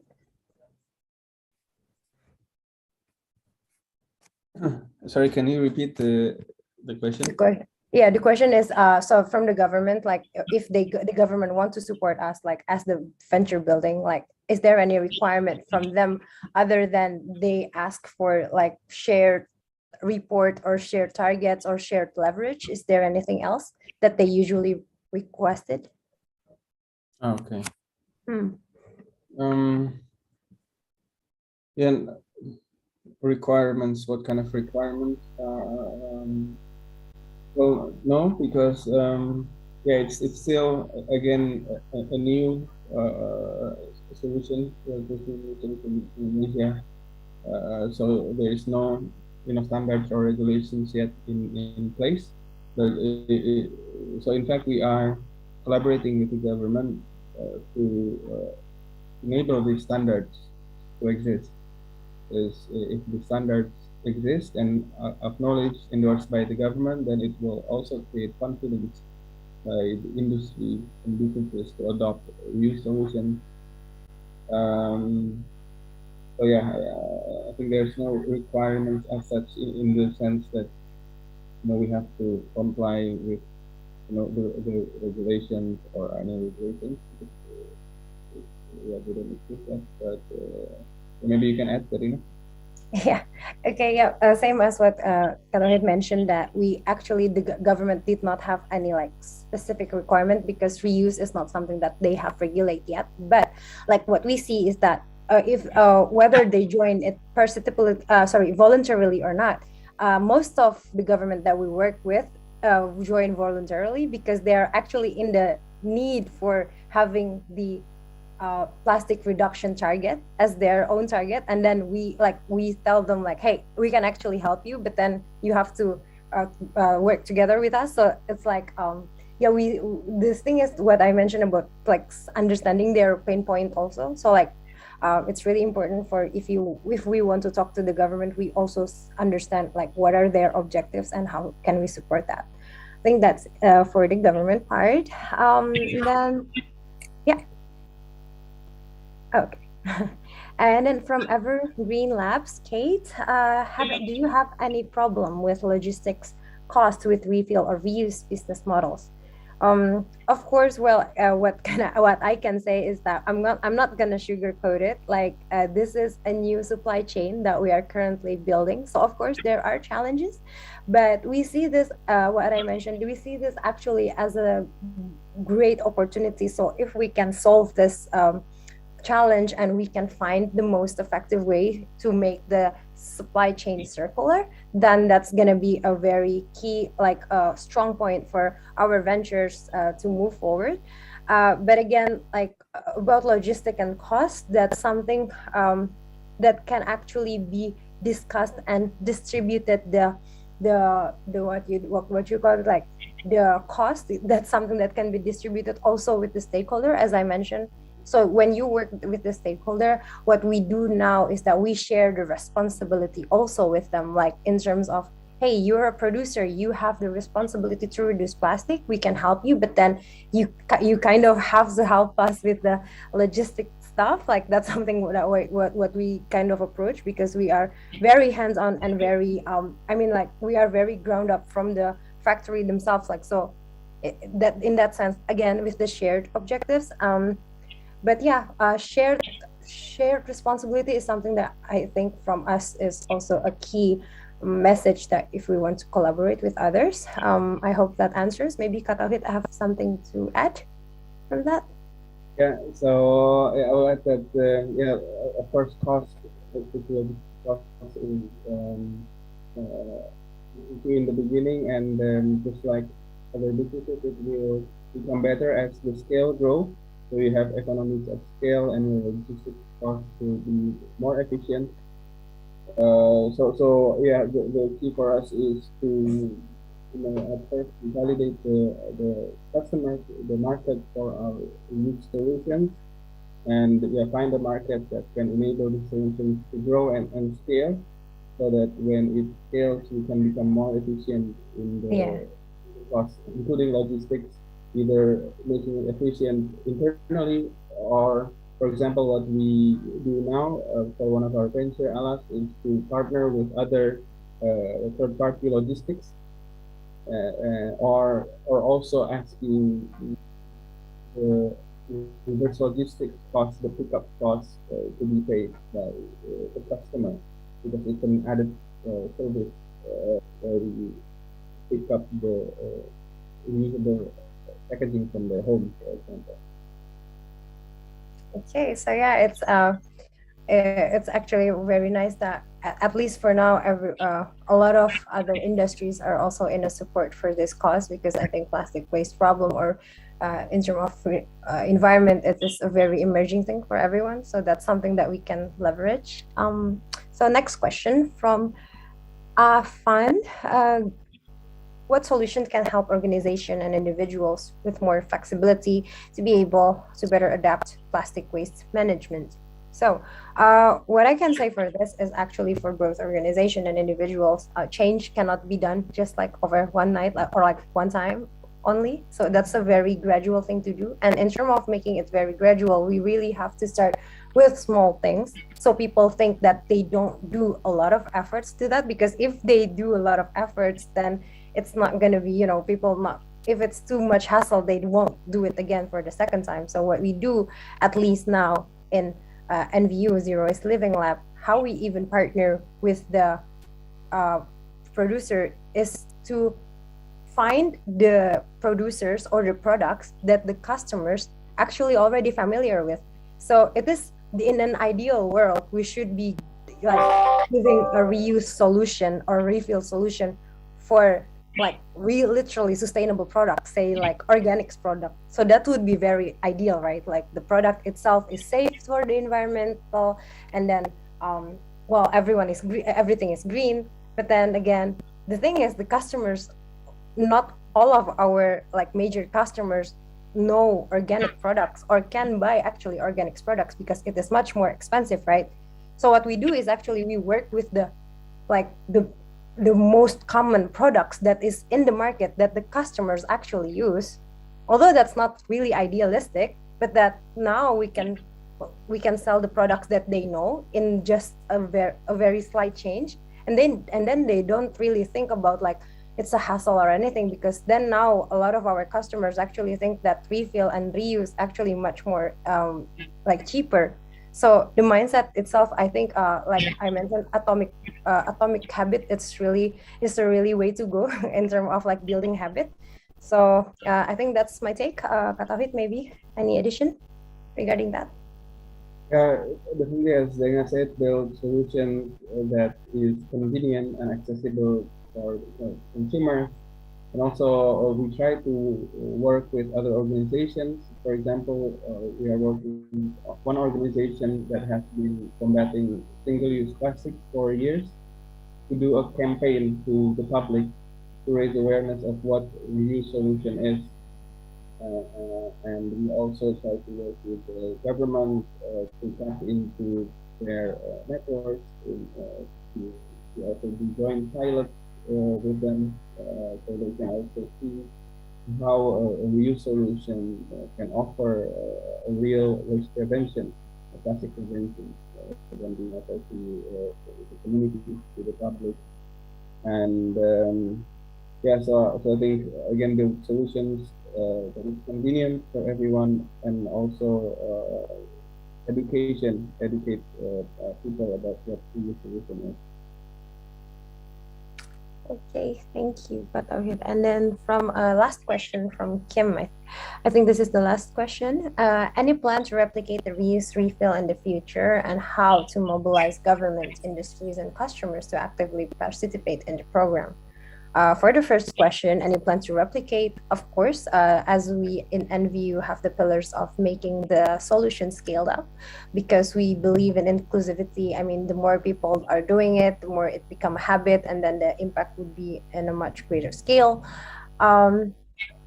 However, in terms of how we're gonna scale it, we must first make sure that the solution that we are building are actually usable and convenient for the customers, and also for the all of the stakeholders. So that's why, as of now, in the 2 years of like venturing, few of our ventures, we are focusing mostly still in urban areas, but the goal is then for us to expand to more areas, not just the urban ones. And then how to mobilize the government, industry, and customers to actively participate in the program is that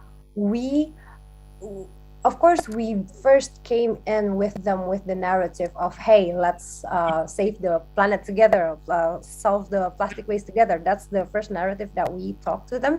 But how we going to engage with them is actually we prove that this business model, this solution is actually profitable and actually fitting with your current objective. So there's no chance for you to just go back to the singular supply chain or the usual business that you do that is actually not, it's not really good for the environment. So that's how we're gonna prove it to them. Like for the government, a lot of time the governments, well, of course they have the goal of reducing plastic waste, but they do have like local government. They do also have like a goal to have their own local profit, right? Like we are now seeing potentials on how can we add profit to the government, monthly, what do you call it, like monthly profit. Like that's something that we are currently tweaking and currently working with the government also. And for industries, of course, we are in the process of like validating like circular economy, like circular things that our ventures are doing are profitable. So for the industries, the industry's goal is to be profitable, right? So we match that objective with them too. And for customers, of course, as I mentioned, the adaptation is seamless, as in like it's so convenient, it's so better for them to use green products. They don't go back to using the old system again. So that's like how we aim and how we are currently striving as of now. I think that's also answered the second question of how to change the customer's refill system. Like we are seeing what they actually need solving. So not just solve their problem of environmental causes, like we also try to solve them their other problems in terms of when they purchase product. Like usually people purchase product like it's too expensive, or they're too confused of the like the usual thing that they have in supermarkets maybe. So we want to solve that. Like for CoinPack, we have app, we just buy via WhatsApp. That make them much easier than going to the stores. So we go beyond just green, I think, for as of what we are striving. Maybe Kak Tauhid can also add and wrap up, because yeah, that's the last question. Yeah, I think 3 years ago when we started in Indonesia, we are still new. We didn't know anyone yet. We don't have any solution yet. But as we start to build the solutions, offer them to the market, then people start to get interested. And the government, for example, also start to notice us. Other partners are interested, and when they chat with us, they know that we genuinely care about the problem of plastic. So then they are more open or willing to collaborate with us. But yeah, it all started by building the solutions, as Darina said, and from there share it as widely as possible from your social media channels to your connections, to partnerships, and yeah, as the momentum is there, globally plastics has been an issue. I'm sure that the other partners will also come and willing to collaborate with you. Okay, thank you very much for the Q&A session. We'll move on to the next presenter. Xin giới thiệu tất cả quý vị đại biểu. Diễn giả tiếp theo, ông Nguyễn Hữu Nhân từ Đại.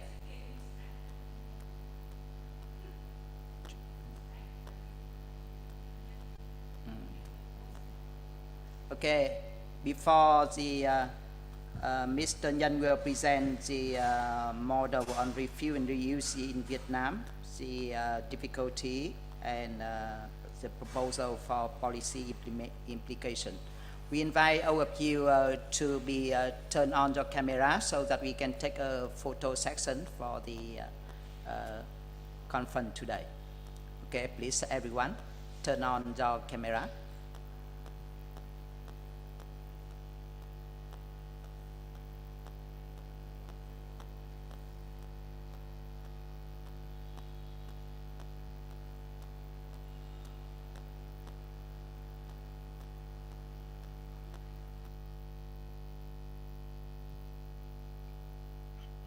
Mời tất cả quý vị đại biểu chúng ta bật camera lên để chúng ta có thể chụp một kiểu ảnh buổi hội thảo ngày hôm nay ạ. Đề nghị tổ kỹ thuật chuẩn bị và để chụp ảnh ạ. Mời tất cả các anh chị ạ. May I invite all of you to turn on the camera so that we can have the photo section.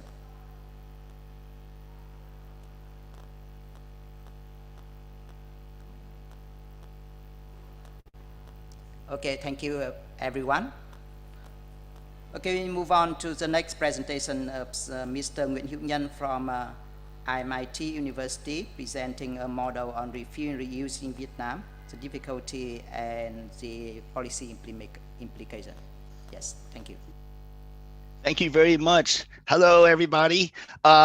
First of all, I want to thank Ms. Tuần from the Vietnam Zero Waste Alliance for inviting me, and Darina, I really was enthralled with your presentation, and I'm so happy to meet you because I'm like 3 years behind you. So I want to talk to you. Anyway, okay, let me share my screen. Oh, fantastic. It's really great. Hold on, let me share my screen here. There we go. So I'm going to talk to you guys about my refill project, which is actually very, very similar to what Darina has just introduced. So hopefully I can add to the conversation. First, today I'm going to talk a little bit about my background. Then I'll talk about refill, what we're doing, and it's very much a very micro view of what's being discussed today. So overview, successes, challenges that we're having, and then also just some recommendations. First of all, that's me from a long time ago. That's me as a hippie in university. And if you don't believe that's me, look. Okay, so I grew up in the United States. I was a hippie way back in the day, and I always loved the environment. I moved to Vietnam, and now actually I'm also a teacher at RMIT University. So you have the hippie me doing refill, and then you have the teacher me. So today's presentation will come from both of these perspectives. In my past projects, I've done a lot of work in the environment here in Vietnam, mostly NGO work and nonprofit groups. And part of my journey, and actually this is very new, I've been moving towards upstream. And what do I mean by that? You guys are all familiar with this. You have upstream innovation and you have downstream innovation. And just, I love this picture, and I always like to share this picture so that we kind of have an understanding what's happening. You have your upstream, which is just the production of all this plastic that's going out there. It's like turning the faucet on and leaving it running. And then you have downstream, people who are trying to clean up the mess. And the thing about refill and reuse, it really is about the upstream. And actually, we need both. We need both downstream and upstream. So for me, this is sort of where my journey's taken me. I look back at all these projects I've done, and I used to just focus on downstream. Refill is much more of an upstream thing. So here's a quick overview of refill. You guys get the idea. All right. I mean, and this photo is exactly what we do. We basically refill used bottles. Okay. Where did we start? We started RMIT University in 2020. It was just an idea that I had. And then when I won that competition and went on to the UNDP Ending Plastic Pollution Innovation Challenge, and we won that, this became very real for us. And actually, because of the UNDP competition, we actually had some funding to start the idea of refill. So what are our key success criteria? And this is going to resonate with what a lot of Darina said earlier. There are other refill operations in Vietnam, but what we try and do is we want to be more convenient. Okay, we want to use well-known brands that customers already use. We want customers to just change how they buy, not what they buy, because it's really hard to change that. We have been very lucky. We've gotten great support from government groups. And also, because raising awareness is such a big part of my history, it's a big part of what we're doing at Refill. Now, let me go a little bit into more detail. Convenience, okay, or accessibility, as Darina said before. We have little shops that we're opening in conjunction with the Women's Union.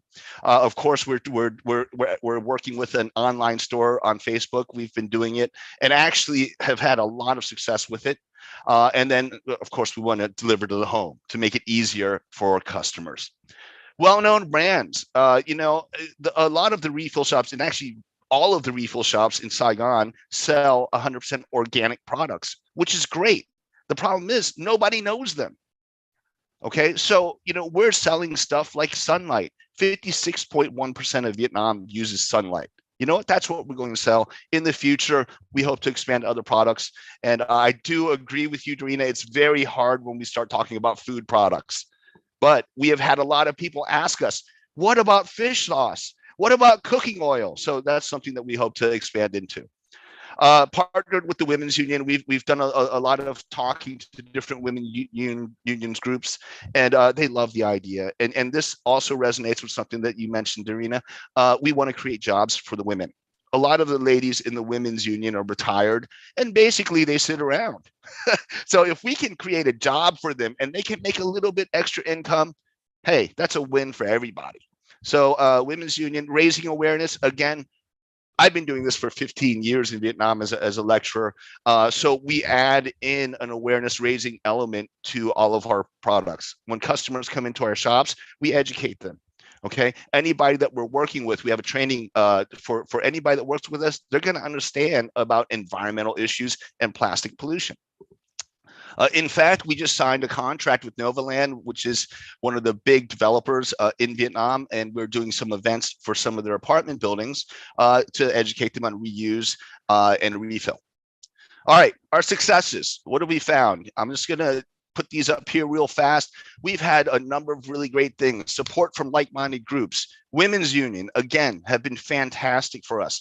There is definitely a customer segment that is ready for refill in Vietnam, and I'll share that with you.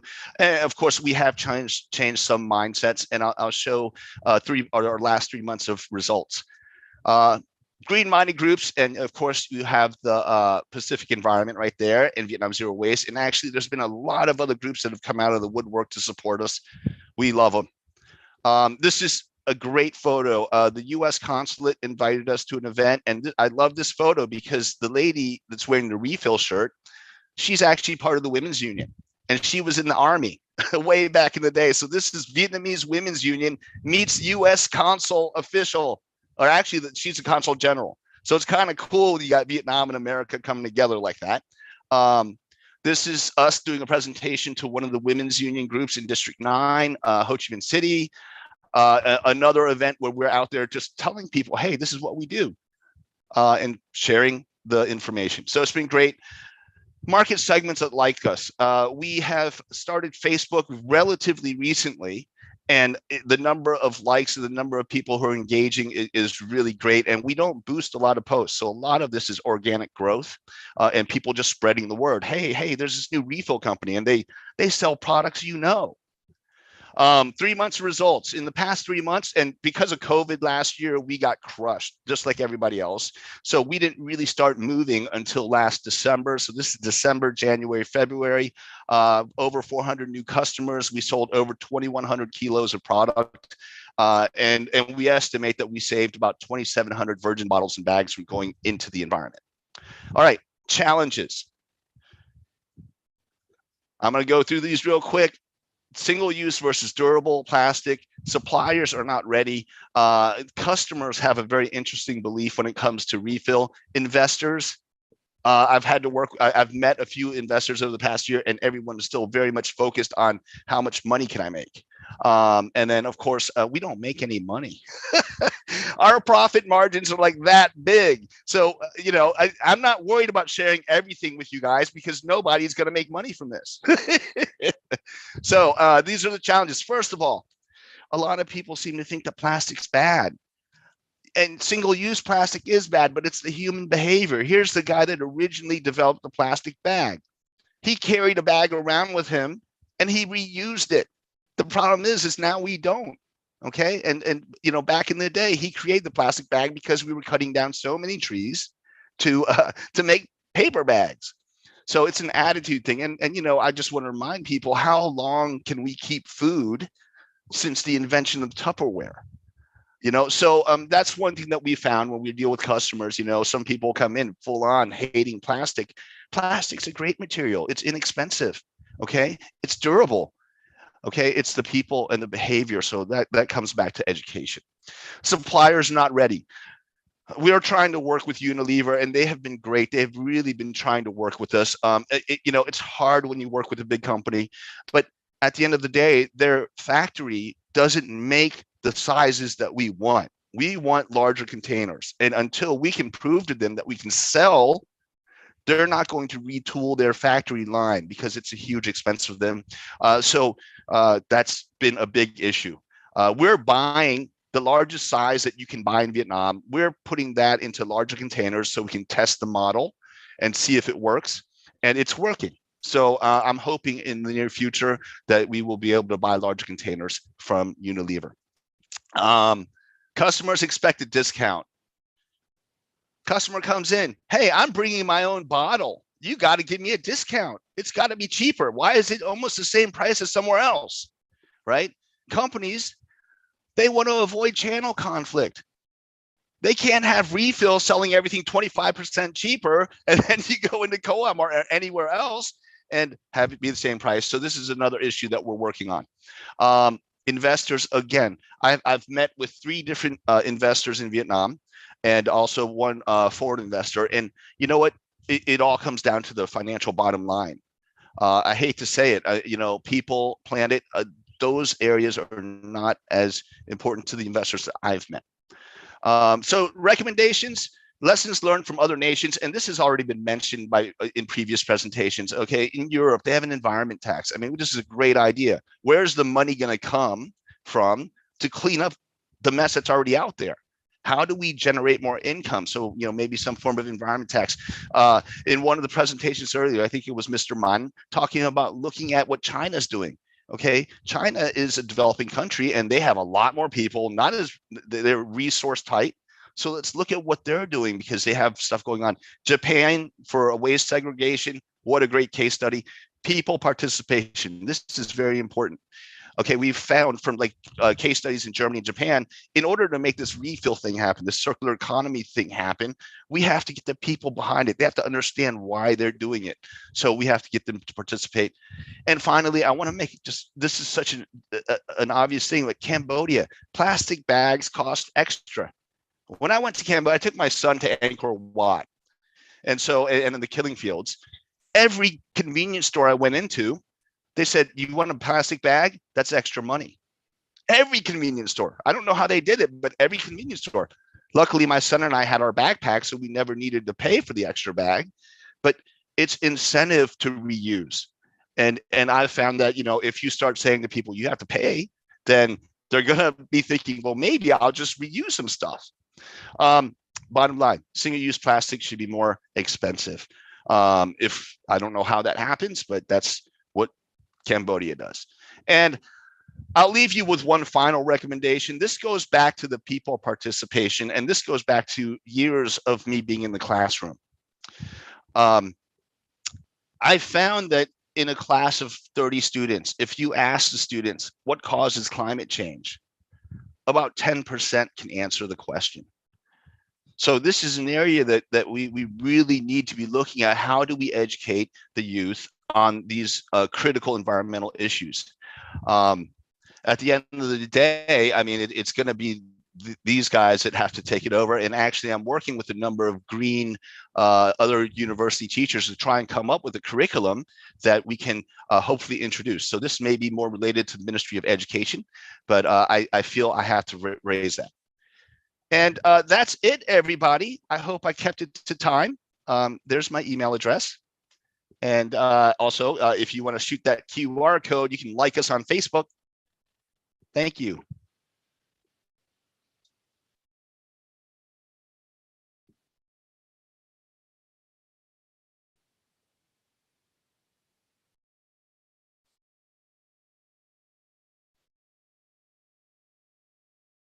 I'm going to stop sharing my screen. Xin kính mời bà Brittany James Mills from Singapore sẽ trình bày về tiêu chuẩn liên quan đến tái sử dụng Reuse Standard PR3.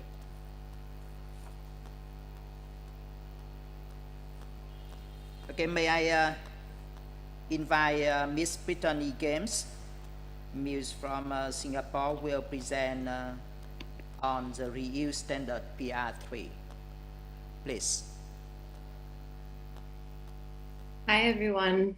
Yeah, thank you so much for having me. It's super inspiring to hear about the other reuse programs that are going on right now, and refill definitely is just something globally we're all trying to tackle and figure out solutions for, and we'll continue having to put in effort to figure out what the best way is, and especially from market to market, it just differs with different people and clientele. So yeah, very excited to kind of get to share with you a little bit about Muse and what it is that we're doing globally, and then kind of going to loop in some of PR3 has set standards. I'm not a representation of PR3. I simply know them. We have also helped them in kind of guiding and writing these standards by letting them know our practices, as well as connecting them with other reuse networks so they could contribute to the documentation to hopefully help set the way for other companies and people trying to enforce or, you know, essentially start reuse networks in their cities. So yeah, I'm going to head and share my screen.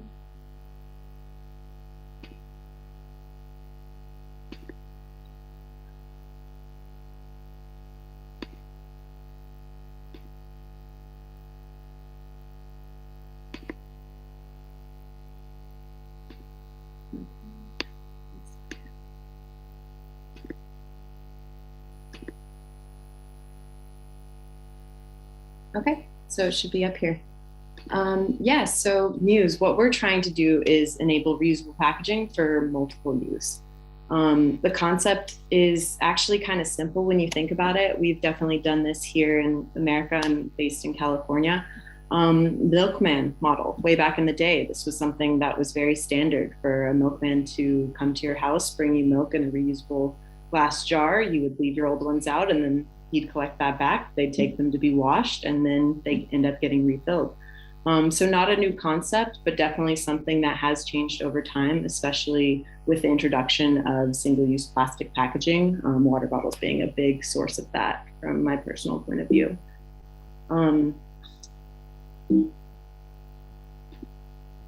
And yeah, again, the concept of one container used multiple times, this is a way that we've found it easy to explain to new customers or people when we're introducing reuse systems. It's a similar way to do so would also be to mention in restaurants, in normal dining situations, you eat off of a plate or with a fork that people have used hundreds, if not thousands of times, depending on the materials that get washed and sanitized before getting back out to you.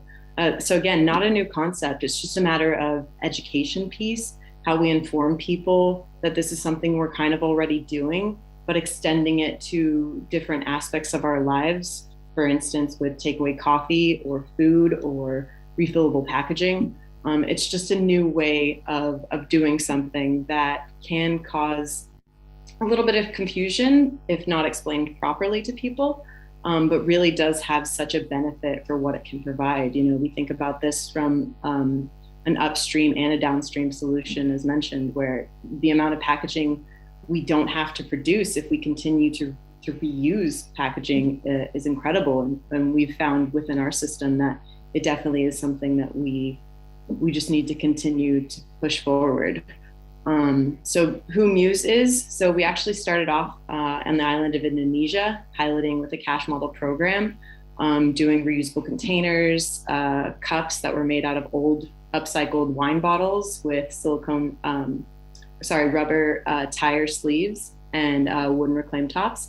And then we ended up having food containers as well. It was a great way for us to kind of get an understanding of different markets and what people were kind of looking for and if this could adapt. We then expanded out to Singapore, Hong Kong, and then we have current operations going in Canada as well. So far globally, we've been able to save 60,000 single-use containers. And this is just the container themselves. Lids we don't count for since we can't track those within our system.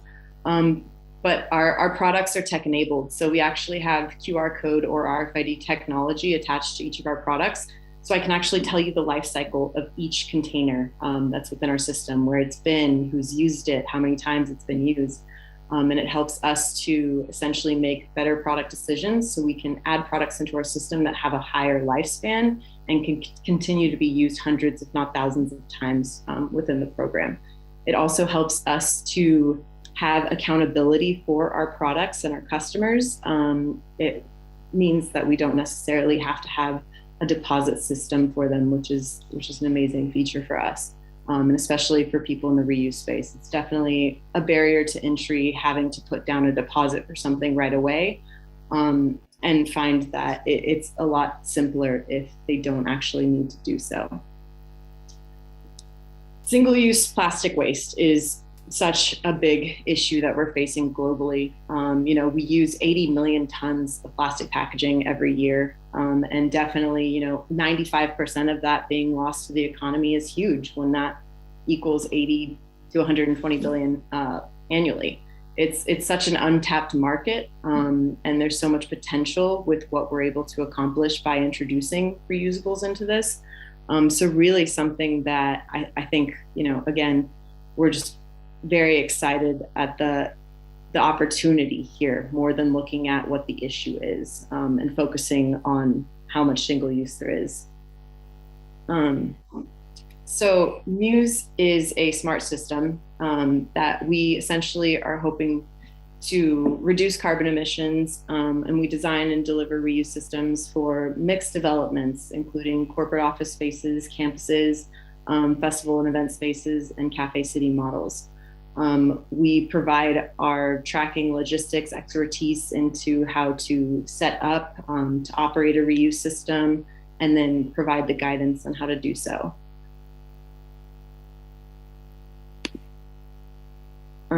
This is the general kind of understanding of just how our system works and generally reuse systems in general.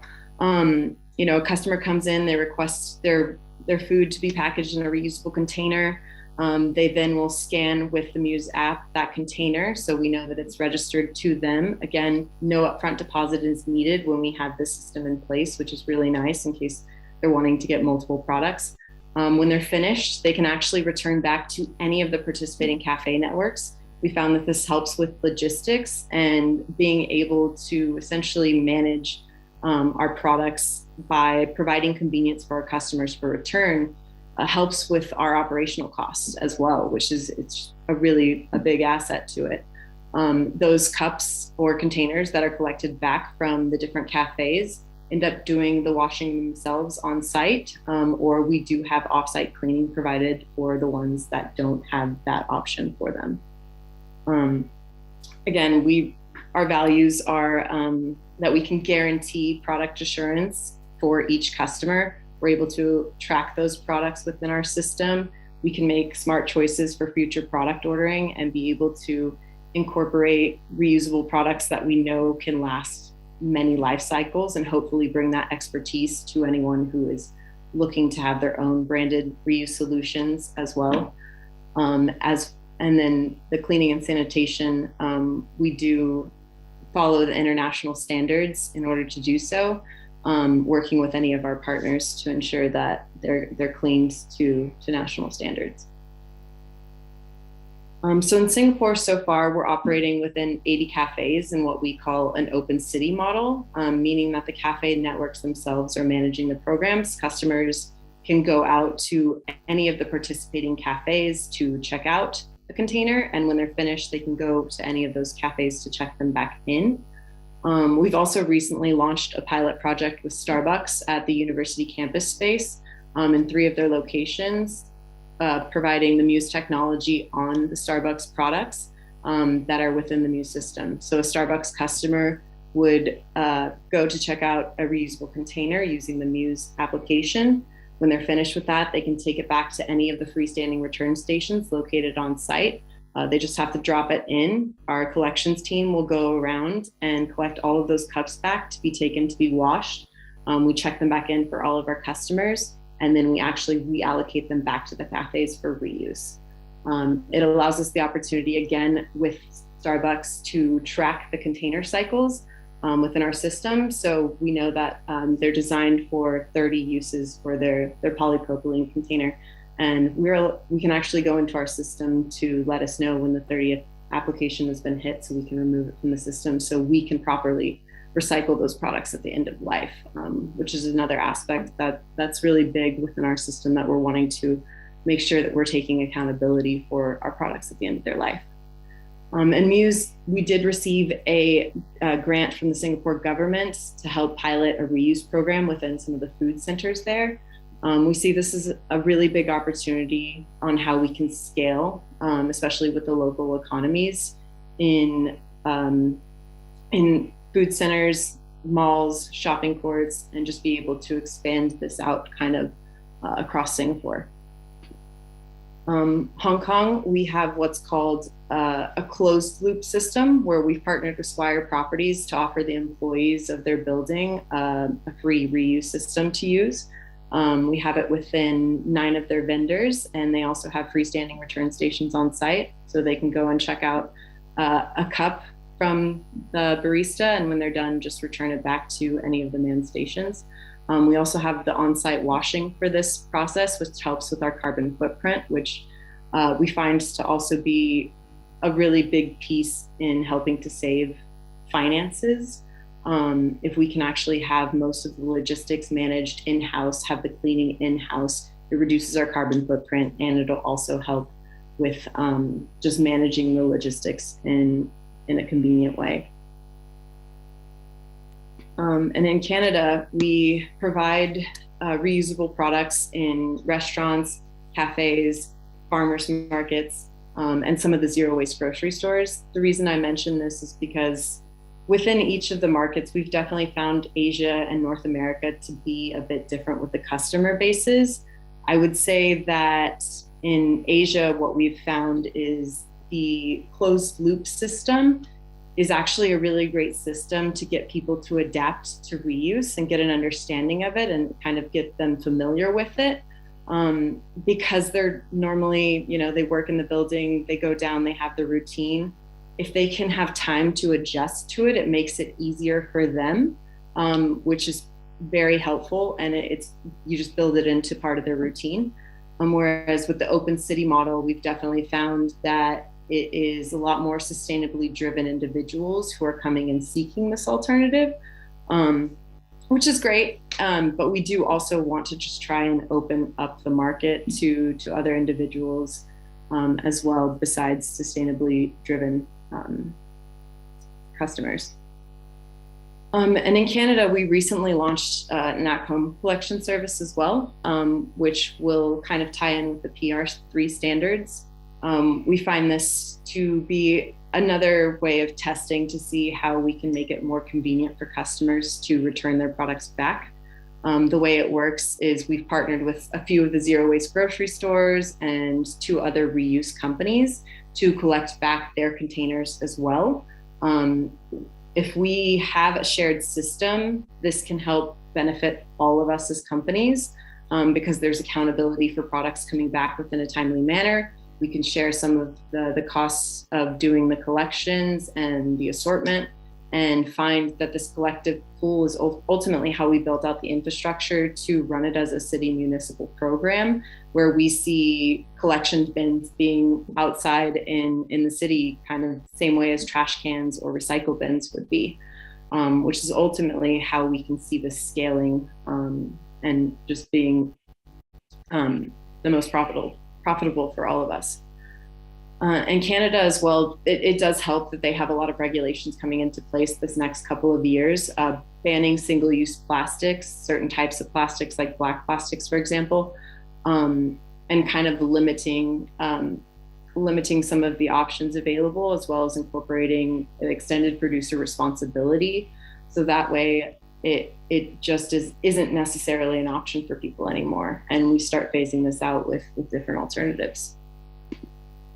So PR3 has created a set of standards, again, as mentioned, that they have collected from other reuse systems, including ourselves, to try and help be able to scale reuse. It goes over, the details of how you can set up universal collections. It goes through washing practices and just basically highlights all of the different touch points that the reuse system would need in order to thrive.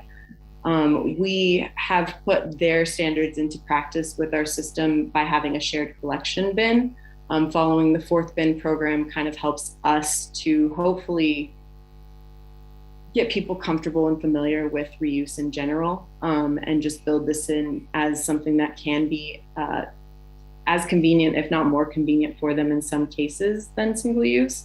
We find that if we do share some of these infrastructures, it can be competitive landscape, but also this is such a big market space and so many different consumers have different choices of what it is that they are wanting, that really there's just enough opportunity for all of us to kind of share the infrastructure. And again, if we can build this out to a citywide system, that's what we would be looking for.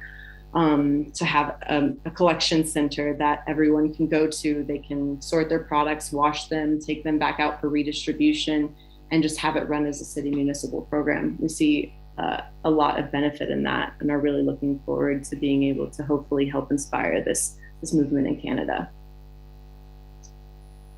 So yeah, that's all my slides. I appreciate you so much for having me, and I am looking forward to answering any questions that anyone may have.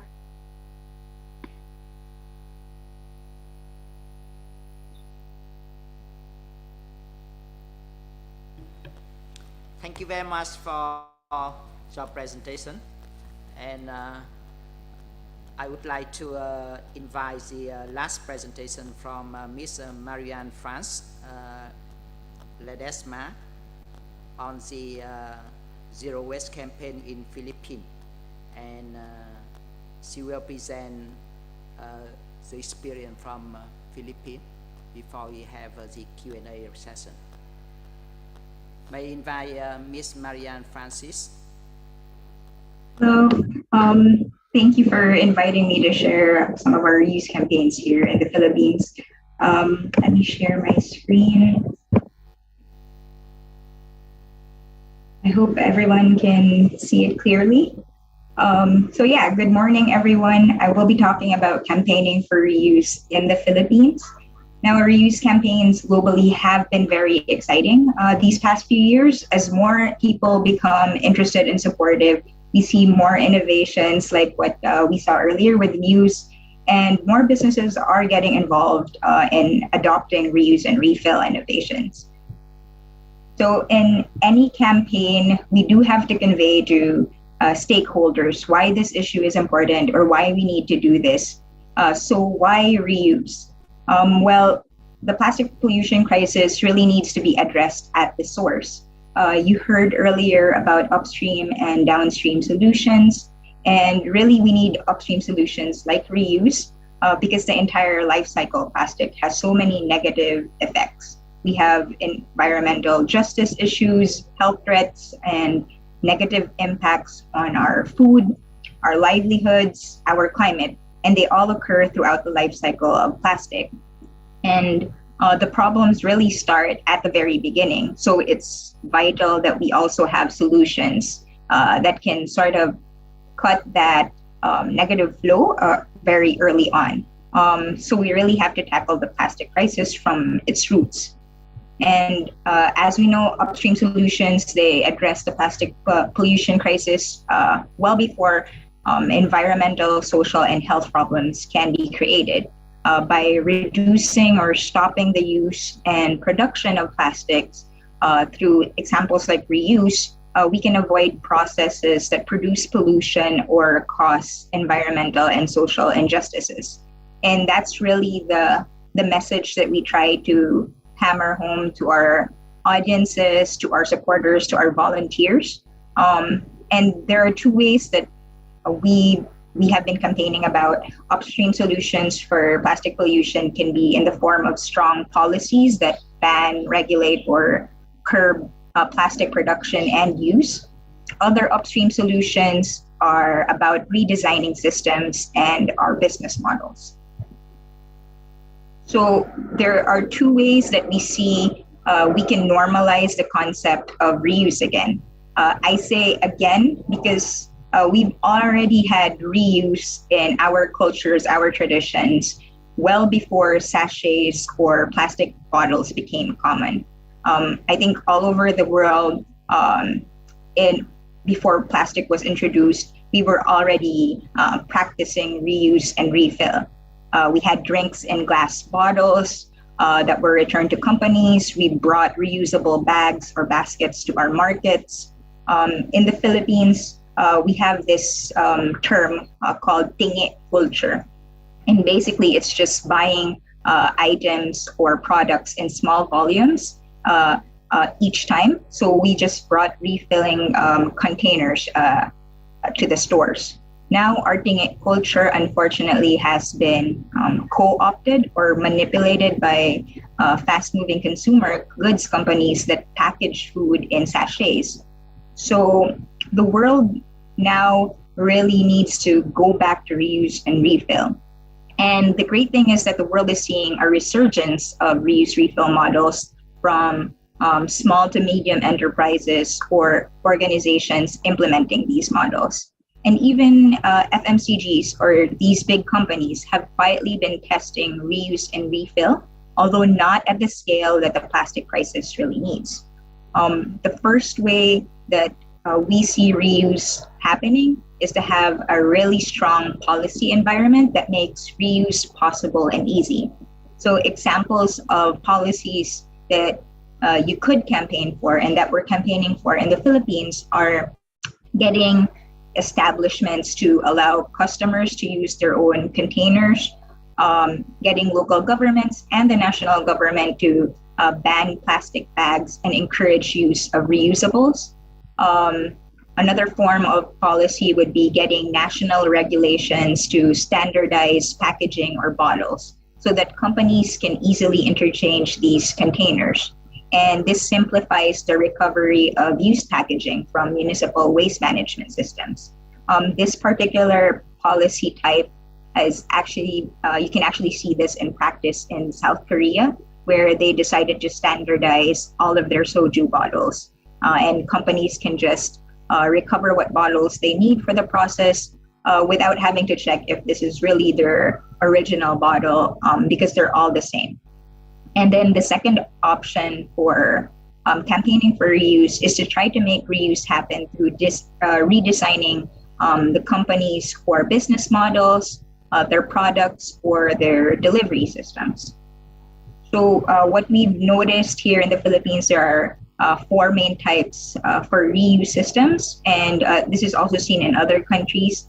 And they're split into 2 categories. One's refill and one's about return. And then they can be different iterations or slightly altered versions of these, but these are the 4 main types. So with refill models, the customer owns the container and is responsible for cleaning them for each refill. Customers buy refills of products through deliveries or at a store. Then they fill their containers in their homes, or they can also opt to bring clean, reusable packaging or containers to refilling or dispensing point inside a store. With return models, the business is the one that cleans and redistributes the containers. Consumers can get a product delivered to their home or their office, and they either swap the containers when the new products arrive, or the business picks up the used containers at a later date. So an example of that would be the Loop platform. There's also products that can be sold in reusable containers. Then the customers just return those containers to the store or at the drop-off point. And these deposit return schemes have been around for a really long time in many different countries. An example would be glass beverage bottles that are being returned to stores for use in soda manufacturing. So here are the examples of PH reuse campaigns. One is from an organization called Mother Earth Foundation. They have this zero waste store called Juana Zero. And it's a zero waste or bulk supply store in communities all over the Philippines. They're trying to slowly introduce these concepts to communities where traditionally they have been used to buying products in sachets at these what we call sari-sari stores. Another example of a reuse campaign here is the Zero Waste Sari-Sari stores, established by Philippine Reef and Rainforest Conservation Foundation. Sari-Sari stores are what Filipinos call small stores, where you can buy a range of household essentials that are usually sold in small volumes. And what Philippine Reef has done is to sort of take that model and redesign it so that it's now uses refill systems. They also have a program called Wala Usik Economy. Wala Usik in our one of our local languages means zero waste. And in this program, they support small to medium enterprises to transition away from plastic with different alternatives. So the program engages stores, vendors, and restaurants to go plastic free. And the third example, although there are many more, is from Greenpeace's Alternative Delivery Systems in Communities project. So this summer, Greenpeace Philippines plans to launch our project inside a partner city. And we want to introduce reuse and refill to sari-sari stores because we want to change existing business models and at the same time measure the amount of plastic waste that's being averted. We also decided to work with cities this time. We're getting local government units involved so that they can help be a part of creating livelihoods with less waste. And having them join can also make the process like permits or maybe certain logistics a lot easier and faster. they can also have the opportunity to replicate the project because they already have the infrastructure and also the human resources to get these projects going in different parts of the city. Now, prior to our community project, we also had a Reuse Revolution campaign back in 2019. So together with our volunteers and supporters, Greenpeace engaged companies big and small to try to adopt reuse policies or reuse reusables. Students and local schools engaged their favorite shops in their school areas to try to accept reusable containers. And you'll see examples of that later. We also had a zero waste disaster response. So Greenpeace Philippines, in partnership with local governments, community organizations, and even chefs, provided relief goods to evacuation centers after disasters or typhoons. And we also sent in fresh produce for community kitchens to cook instead of packaged products. So what we've noticed, and the reason behind this, is that recent disasters in the Philippines have really given local governments a problem in handling waste at evacuation centers. They receive a lot of relief goods that are packaged in plastic bags, that have plastic water bottles or sachets and packets. And this has caused a waste management problem in their disaster response. So what Greenpeace has done is to donate relief kits that have reusable spoons and forks, bowls, plates, and cups, which evacuees can use at those centers, and they can also bring them home. And it also serves as a sort of disaster kit in case something happens again in the future. They have these small kits that they can take with them when they have to move away from their homes. Now, campaigning for reuse really hasn't been easy. There's still a lot of misconceptions about it, also a lot of concerns, logistical challenges, and regulatory roadblocks. But along the way, we have learned a lot of lessons for our public campaigns and for our reuse projects in communities, and I'll be sharing some of them. So one of the challenges we faced was that many models we saw were maybe fit for different countries, maybe for more developed states that have better infrastructure. So you really have to look at a reuse campaign and localize it.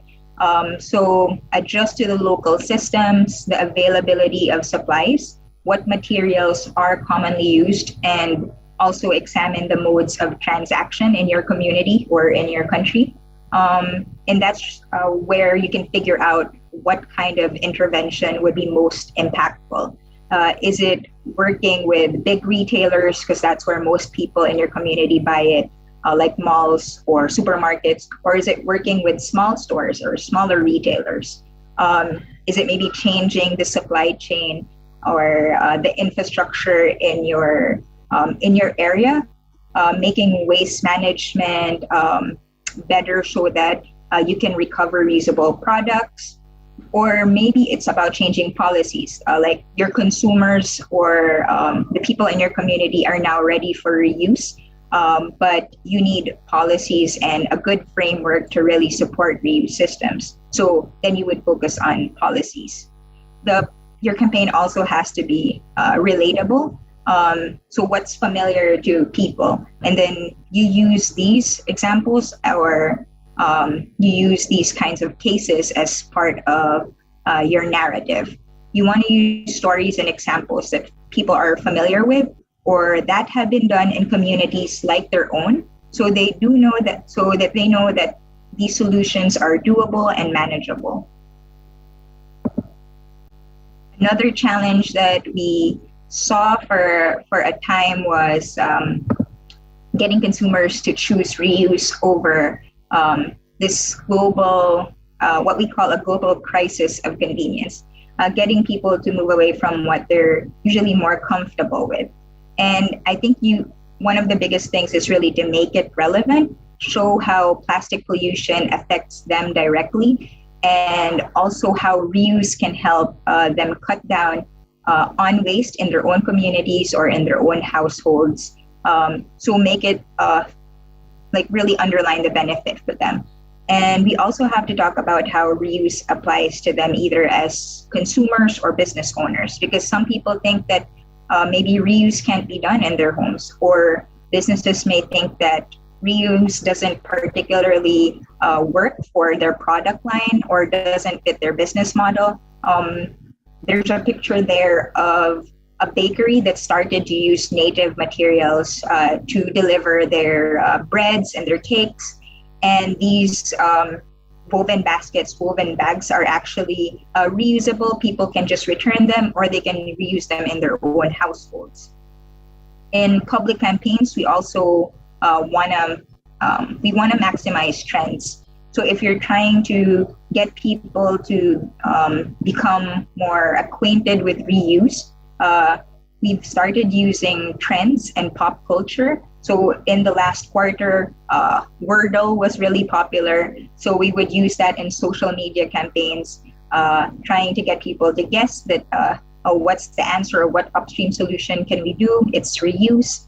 And then people can relate to these trends. We've also, K-drama and K-pop's big in the Philippines. So we've also used memes from these shows and from these K-pop stars to get people to notice certain campaign pushes and certain content around reuse. So once people relate to it, they can get familiar with the concept, and it also invites them to learn more about these ideas on their own. And aside from, I guess, fighting misconceptions over inconvenience or pricing, another challenge is people's perception of costs. So in public campaigns, we can make reuse attractive by showing the benefits. So one company that sells reusable period products actually showed this infographic, and it underlined not only the lifetime or yearly savings that people get to switch to reusables, it also showed us health benefits. So in one price comparison platform here in the Philippines, they estimated that people can save up to 4,600 pesos every year. So that's about 2 million Vietnamese dong every year. And another thing you can do is to highlight health benefits. So with reusables, you have less exposure to single-use plastics, and that means less exposure to toxic additives in those plastics. And then another campaign that we've seen is from Gaia. Gaia decided to focus on the economic benefits of reuse. So here they show that redesign, reduction, and reuse have immense job growth potential. And this is something that you can talk to your policymakers or decision makers about when you try to sell the idea of reuse. It's that really, when in comparison to other more downstream solutions, you can see how redesigning systems or practicing reuse models can really benefit the job market. We've also noticed that in reuse campaigns, we have learned to demonstrate the diversity of reuse models. So when engaging certain companies, you can also give them a variety of options on how to rethink their business models or rethink the way they do business. It might be that they change their entire business model, or maybe they're just going to focus on their products to design their products in a certain way so that they use less packaging, or that they can be delivered to consumers in a different form that doesn't need packaging at all. Or it can also just be focusing on packaging alone and looking at changing it from plastic to more natural materials, or materials that won't add to residual waste. Our reuse campaigns have also tried to connect to current events and issues that are top of mind for the public. So at the height of the pandemic, in the Philippines, people started creating a community pantry where people just shared goods that or donated goods to a community stall or a community pantry. And anyone who needed help with their homes or needed supplies can get these items for free. So this is an example of, I think it's Happy Earth Eco Store, where they decided to give away some products, but they decided to do it with refill systems. So people just brought their own containers when they needed these essentials. This is also where the idea for disasters, a zero waste disaster response could connect to. And if you are considering reuse projects, it really is important to know what matters to prospective customers. A community assessment should be done so you know what consumers in your area prioritize and what they need.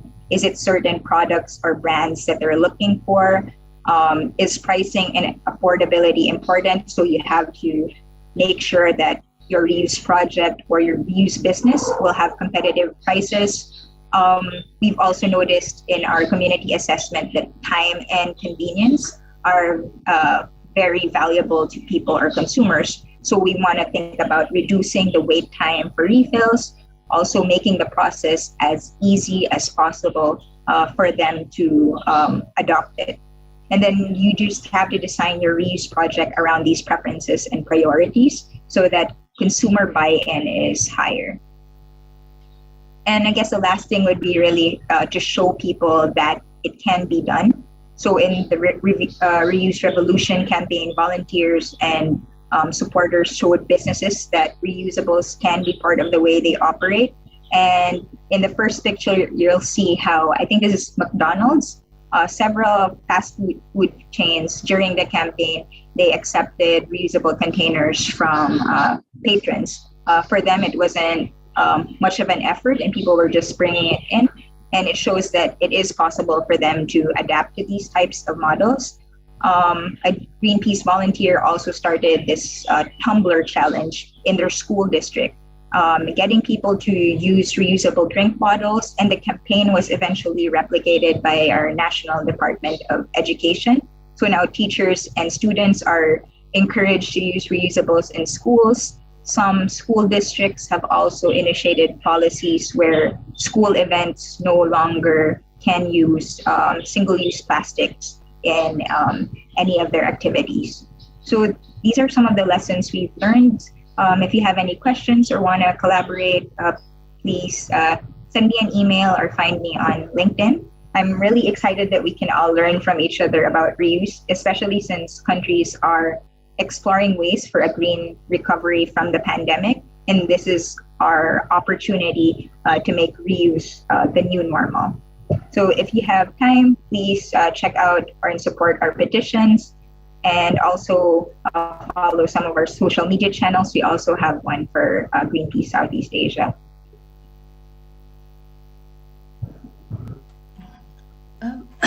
Vâng, xin cảm ơn các cái diễn giả và đã có những bài trình bày rất là thú vị và nhiều thông tin. Thì kính thưa các quý vị đại biểu, chúng ta vừa trong cái phần này chúng ta đã trải qua 3 cái bài trình bày của 3 diễn giả. Bài thứ nhất là về cái mô hình tái sử dụng của Muse, đặc biệt là trong cái việc sử dụng các cái cốc đựng cà phê hoặc là nước giải khát ở Singapore, rồi ở Hồng Kông hay là Canada. Và cái bài trình bày thứ hai là bài trình bày của anh Nhân thì về là cái mô hình tái sử dụng nạp lại mà anh Nhân đã áp dụng ở Việt Nam, cùng những cái bài học kinh nghiệm cũng như là những cái thách thức khó khăn mà anh Nhân đã chia sẻ. Cái bài cuối cùng là chúng ta đã được nghe về cái chiến dịch tăng cường cái tái sử dụng nạp lại ở Philippines, cái chiến lược rất là bài bản, đúng không? Có rất là nhiều những cái kỹ thuật ở trong đó, những cái hành động như là tăng cường cái nhận thức của người dân, thu hút khách hàng, và cái sử dụng các cái KOL hay là tạo ra những cái dịch vụ tái sử dụng mà nó phù hợp với cái điều kiện của địa phương, đáp ứng được khách hàng. Thì bây giờ là đến cái phần hỏi đáp. Thì nếu các quý vị có câu hỏi thì chúng ta đánh câu hỏi vào cái phần chat box ạ. Trước khi mà đến cái phần tôi đọc câu hỏi thì tôi cũng nhìn thấy ở đây có 2 cái phần bình luận của công ty Heineken cũng như là của Evergreen Lab ạ. thì nếu mà các cái công ty hoặc là các cái quý vị đại biểu tham gia ở đây mà có nhu cầu hợp tác với Heineken hoặc là Evergreen Lab thì có thể liên hệ với hai đơn vị này, mà địa chỉ thì đã được đưa lên phần chat box. Và câu hỏi đầu tiên thì dành cho chị Marian. Câu hỏi này đến từ chị Kim Ngọc và có cái nội dung như sau, tức là làm thế nào để thu hút khách hàng tham gia vào cái hệ thống tái sử dụng rồi là đặt cọc hoàn trả. Và trong cái mô hình mà của bên các bạn ấy thì có những cái hỗ trợ nào từ cái đơn vị bán hàng không, từ cửa hàng để mà hỗ trợ cho cái hệ thống tái sử dụng đặt cọc hoàn trả này không ạ?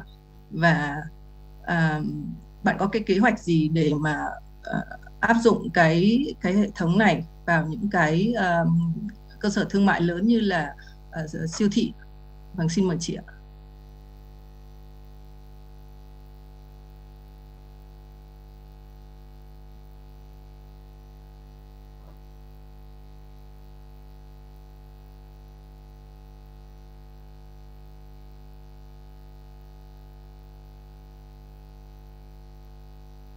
So, Maria, there's a question from Miss Kim Ngọc to you. Oh, sorry. I didn't catch it. Is it is it this one? How to attract customers? Yes, for the question refill and is return? how to attract customer to refill return system. Any support from shop for refill and return system? Do you plan to apply the system in the big supermarket or more? Okay. Thank you for that question. What we've noticed is that how we can attract people, there are several different ways. Some of the policies that have been suggested, for example, on a national level, has been to give discounts for people that are now using reusable containers and bags. And then another thing that we've also thought about and that we want to test in our project this summer is to think about incentivizing people with an incentive program, an incentive scheme. So that means like for every 1 liter of refilled shampoo or 1 liter of refilled dishwashing liquid, maybe you can offer your customers 20 milliliters of free soap or free shampoo. And it's an idea that's currently being tested, and we want to try to really put a system in place to try to incentivize people to get to use it more and more, so that they feel there is a reward system right now. Other ways that you can attract customers is really to, again, highlight the different practical benefits as well as the environmental and health benefits. I think it's important that people realize that it's not just when you're doing reuse and refill, it's not just about you saving the environment or preventing plastic pollution. It's also about having savings for your household, or preventing health, like negative exposure to toxic chemicals in the plastics. So I think those are some of the ways that you can sort of make this idea attractive to customers. In terms of systems in the mall or supermarkets, in the Philippines, there are more zero waste stores in malls and in supermarkets. That sort of contributed to the idea that it's not really for low income communities. So we do want to change that. Some supermarkets actually have like refill systems for rice, for example, or different goods. The problem is that people can start to refill it, but they offer plastic bags instead. And they really should be considering encouraging people to consider reusable containers for getting rice or these items that are refilled. In malls, it's the same thing. Usually it's companies that are meant for like the middle class and above. So that's why we decided to try to test refill in small stores, sari-sari stores, that are more common in low-income communities.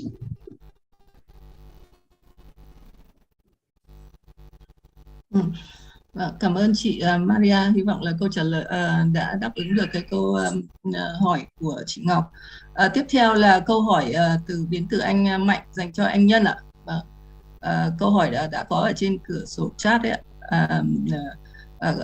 Những cái động lực nào để mà hay là những cái khuyến khích nào để mà áp dụng cái hệ thống reuse refill ở Việt Nam, nó là lợi nhuận hay là cái lợi ích về môi trường, làm thế nào để thu hút sự tham gia của các cái công ty lớn ở các cái ngành như là thực phẩm, chất tẩy rửa, rồi là bia rượu vân vân ạ.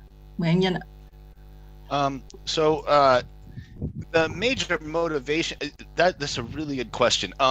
For me personally, the motivation is to minimize the amount of plastic that's going out there. That's my personal motivation, because I love the environment. But I think what we're trying to prove is that we can have a new business model that's sustainable. There's not a lot of money in this, okay? I mean, first of all, I want to be clear about that. The profit margin's tiny. So again, my personal motivation was to try and save plastic, but I've been doing a lot of environment work. I think what we're trying to prove, though, is that we can have a business that gives jobs to retired women, that people can buy products at same price as normal products, save the environment, and we're trying to prove that all of that can work together. And I do want to make one other point. A lot of the investors that we talked to, they only looked at the financial bottom line. They didn't look at, well, if you save 2,000 tons of plastic from going into the environment, what's the overall cost to society that you have saved?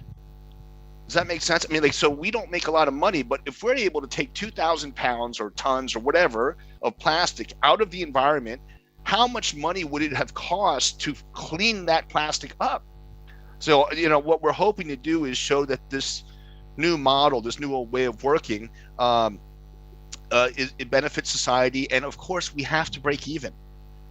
I would love to be able to pay the staff that work for us higher than the average wage. And just to be clear, myself and a lot of the team at Refill, we don't take salaries.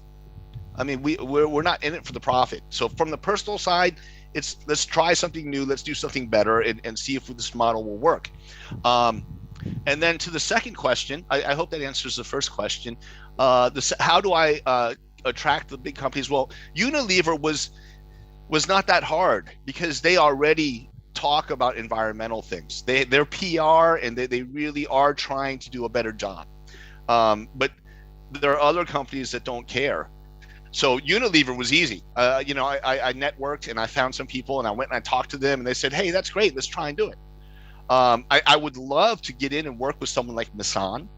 And so the way I've been doing it so far has just been networking to meet the right people in the company. And I will bring one other thing up, EPR. I mean, if there's ways to incentivize companies to look towards reuse and refill, and that's not my area of expertise, but if there was an incentive that said, hey, big companies, you guys need to moving in this direction, that might help a lot, because not everybody's like Unilever. I mean, not all companies, care to as much as Unilever does. I hope that answers your question.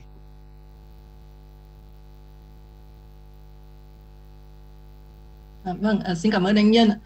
Tôi vừa nghe chia sẻ của chị Marian và anh Nhân thì tôi thấy rằng là cái mà chuyển sang cái hệ thống tái sử dụng nạp lại ấy, nó mang lại rất là nhiều lợi ích. Tức là cái động cơ ở đây nó bao gồm cả lợi ích kinh tế, lợi ích về môi trường và lợi ích xã hội. Thế thì như chị Marian thì đề xuất một cái giải pháp là mình có thể giống như là bonus, tăng thêm cái lượng vào cái sản phẩm mua, ví dụ như 10 lít hay ml hay 20 ml. Đấy, còn anh Nhân thì có nói về cái chính sách của doanh nghiệp là nó phải nó là chính sách một giá, đúng không? Thế nhưng mà theo em nghĩ là các doanh nghiệp nên tách ra cái phần giá của cái sản phẩm bên trong và giá của bao bì. Tức là giá của một lít sản phẩm chẳng hạn của Unilever thì nó phải là giống nhau.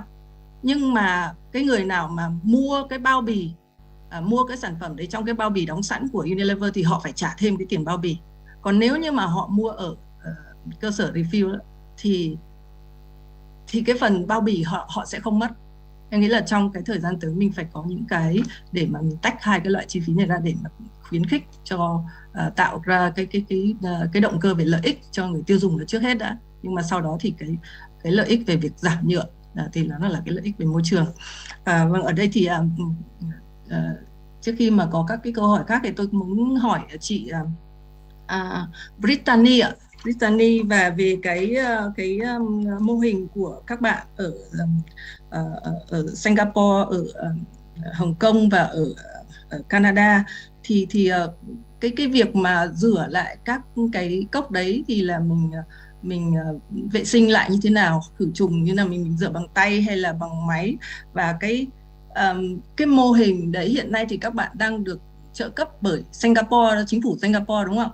Nhưng mà nếu như mà không có trợ cấp chẳng hạn thì cái quy mô mà để mình có thể tạo ra được lợi ích nó phải là ở cái quy mô là bao nhiêu? Và một cái câu hỏi nữa nó cũng dài là về cái mô hình của bạn ở ba nước đấy thì cái sự khác nhau theo cái vấn đề là tức là những cái thuận lợi và khó khăn hay là những cái chính sách của ba nước này nó tác động như thế nào đến mô hình kinh doanh của bạn?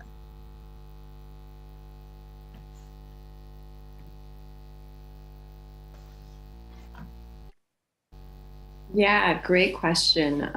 And they do all vary because they are very different places at the end of the day. So in Singapore, our cafes, they do the washing themselves in-house. This could be that they have a dishwasher or that they do the washing by hand. Again, it's all based off of the standards that are set by the Singaporean government of how they would need to wash their regular in-house dishware. It falls under that same category. It doesn't change for restaurant establishments. It's the same protocols. So we fall in line with that. For our Starbucks project, for example, we actually use a third-party washing partner to help us manage that process because it is larger volumes as well. And it's the logistic process where we're not able to do the washing on site just yet, but hope to be able to change that in the future if we do continue to expand after this pilot. And then in Hong Kong, we have a system set up to where we at first were doing the washing offsite, but looked to actually build that into a new system and transition that to be done on site as a way to save cost, as well as environmental impact from not having to drive and reducing CO2 emissions that way. We found that it does reduce the cost drastically to help pay for some of that. And in this situation, we have a corporate partnership with Swire Properties, so they're helping to subsidize some of those costs there for that as well. And in Canada, similar system with the open city model where we do have the cafe partners washing. All of them have commercial dishwashers themselves, and that's the standard we've set due to COVID regulations being extremely intense there. So they need to have a high commercial heat dishwasher in order to participate in the program for now. We're hoping as COVID subsides, we'll be able to kind of transition back to hand washing or in that method, again, with regular regulations in Canadian government. But because of intense protocols, saw this as the best opportunity as we launched kind of during midst of a pandemic, which was a bit intense of a time. But yeah, so they all kind of vary in those ways. In terms of scale, we definitely do see the program working a lot better at scale. And again, if we're able to loop in other reuse systems companies to help with this, it's a way that we could all benefit and share some of those costs. The reverse logistics being one of the highest costs, I think, for most companies operating. It's, again, how you get that cup to be cleaned, you essentially get it back out to the customer. And kind of the logistics aspect of that. We find that as we do start to scale, it would make sense to have a centralized operating facility where we are able to essentially store products, clean products, reallocate products back out, meaning for us personally, we have a tracking system. So we need to allocate products to certain cafes of where each one is going. So that way we can properly manage the inventory within our system at each of the cafes, making it convenient for back-end operations. And we find that we could do that process there, or again, have it easier for the customers to where they wouldn't have to check back in their product. We can manage that on the back end for them and do the returns for them. But see this as a big piece in how we can grow this. And essentially, if we're able to operate as, let's say, like a city recycling system does, where they come and they collect the recycling from everyone's households and take it back to a centralized facility to be sorted, there's no reason why they wouldn't be able to put bins out into common spaces for multiple reuse programs to use and to benefit from. That is, again, how we see this as a way to be able to reduce costs and overhead overall, especially when it comes to scale, is through a collective system. This is kind of touching base on some of the PR3 standards and why they're recommending that we do it from this approach, because we do find that, again, like it's hard for profit margins. I think everyone is experiencing that, especially when you're trying to compare it to single use. There's just not a comparison there, which is why we are trying not to compare to single use. We're matching or at cost of compostables, and we are looking to, we charge our cafes a fee for participating within the program, so they get essentially they're paying for at or under cost of what it would be for compostables. And this is, again, a way for us to be able to generate some revenue from this through cafes. It's a hard transition, and there's still a lot of learning that we're doing in each of our markets, and they do vary with customers. For example, in Asia, we find that incentives and freebies and bonuses are the main drive for people. That is what they essentially are looking for to want to participate within the system. And the sustainability factor isn't necessarily there yet, and that's okay. It's just a matter of how we can implement this to just make the system start working. Whereas in Canada, we have sustainably driven people that would just do it because they're not necessarily getting a lot of discounts or value, but they're getting to reuse, and it's a provided bonus for them. And instead of having to haul around the reusables with them and have them filled and have it be an inconvenient process as well, or having to wash that themselves, because that's another aspect of the value of having reusables that can then be dropped off and washed by someone else.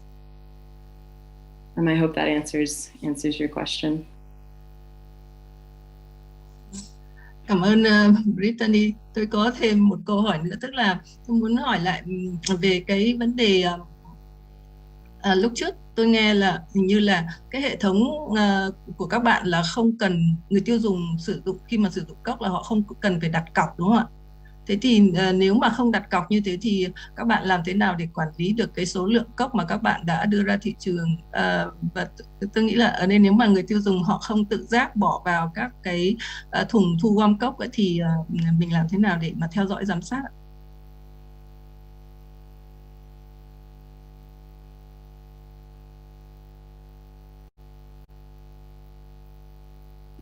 Yeah, great question. So the way that it works is a customer would need to download the Muse app, and they would need to enter their card details and their email address in order for us to contact them. Again, we don't charge their card unless they don't return back the container.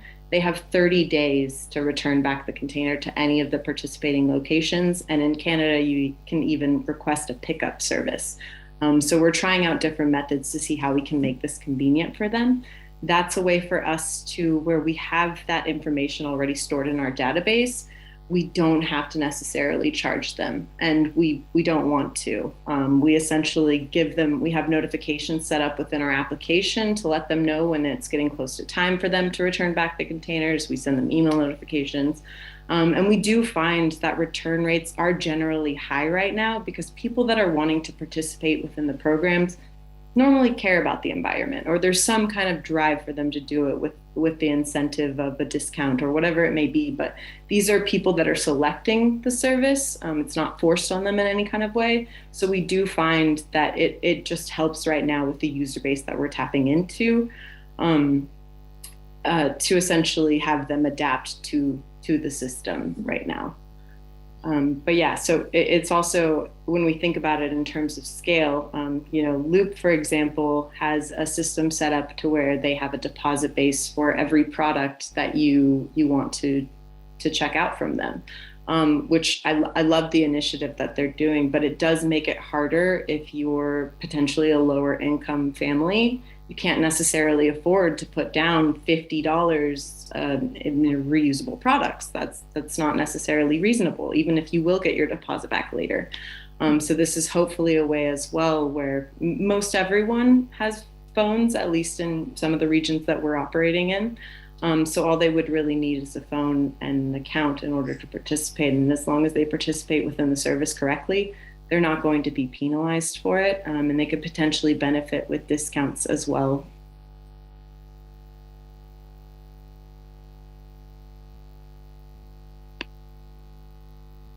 I hope that answers your question.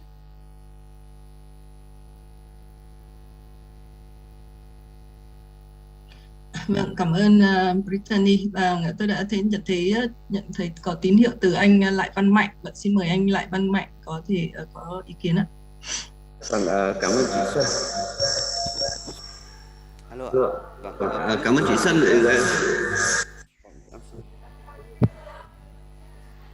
Có thể có hai mic nhưng mà nó... Tôi cũng cảm ơn chị Xuân. Cảm ơn.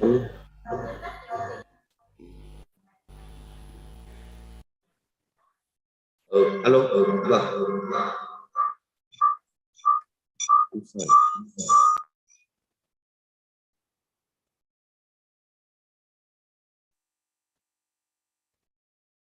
Mạnh ơi, không nghe thấy, có thể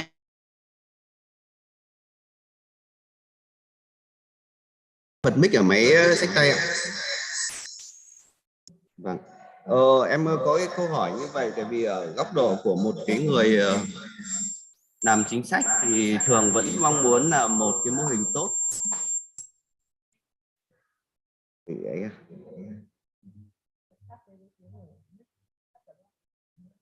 Alo. Đúng rồi, đúng. Alo ạ.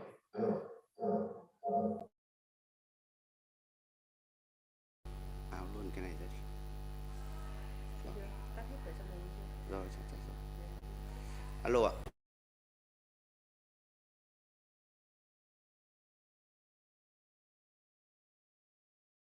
Muốn là nó phải được nhân rộng, mà nhân rộng thì cái tính tự nhiên của cái mô hình có nghĩa là mọi người đều phải làm, đều hướng đến cái mục tiêu cái mô hình reuse refill này một cách tự nhiên nhất.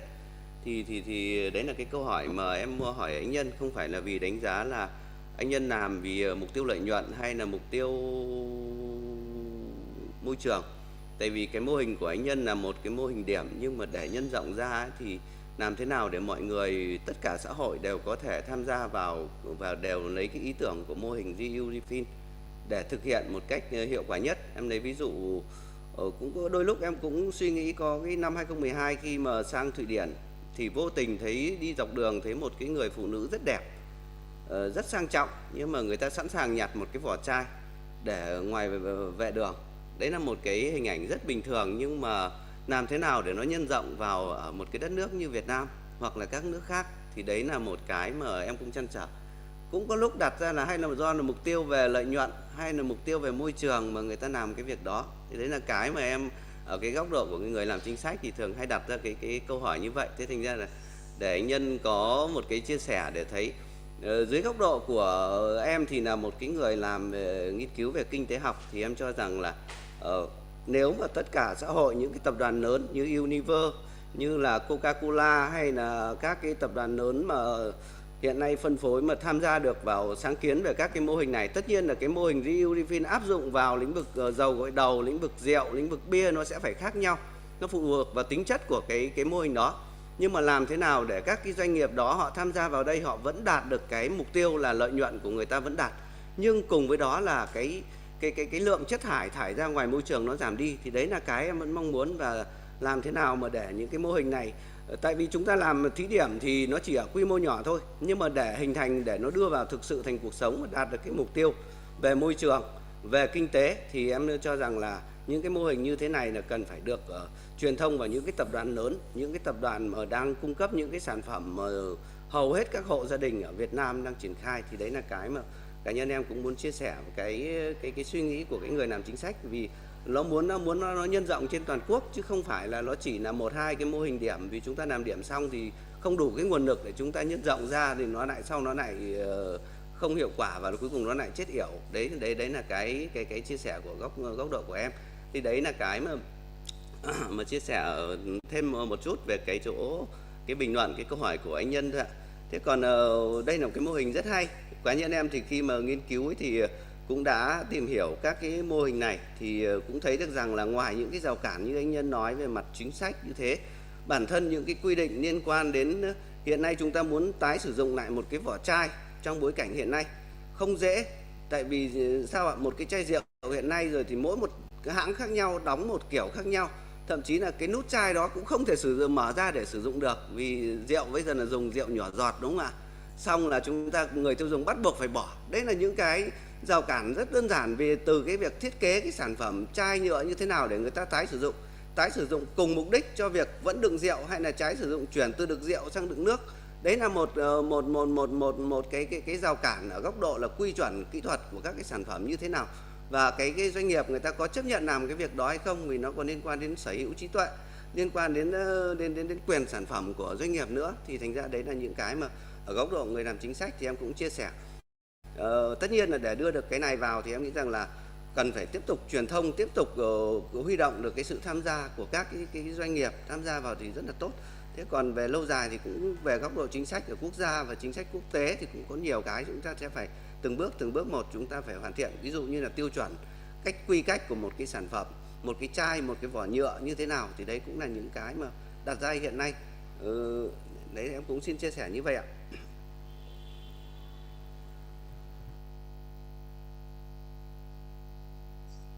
Cảm ơn Wow, that's a good question. There's a lot there. Yeah, you're 100% right. That's something we've been struggling with. We're trying to figure out how we can scale it up. And so where we are right now, we're testing the model, and we actually have a way that we believe we can scale up very quickly. And we're working with Unilever on it. So what we're doing is, and we have already tried it with a few people. Okay. Again, I'll remind you that we're working with the Women's Union, and we want to provide a source of income for women, and also for Đoàn Thanh niên, the youth league. What we've done, we've tried it with a few people, and it seems to work. We give them 10 million VND worth of product, okay, already in large containers. They sell that 10 million VND worth of product, they keep 2.5 million. So we want to keep it very simple and very easy for people to take that on. And our hope is that in the next 6-7 months, we can prove that model. Unilever can start producing these larger containers for us, because product integrity is a very big issue. And for the big companies, they're worried that their product will be contaminated.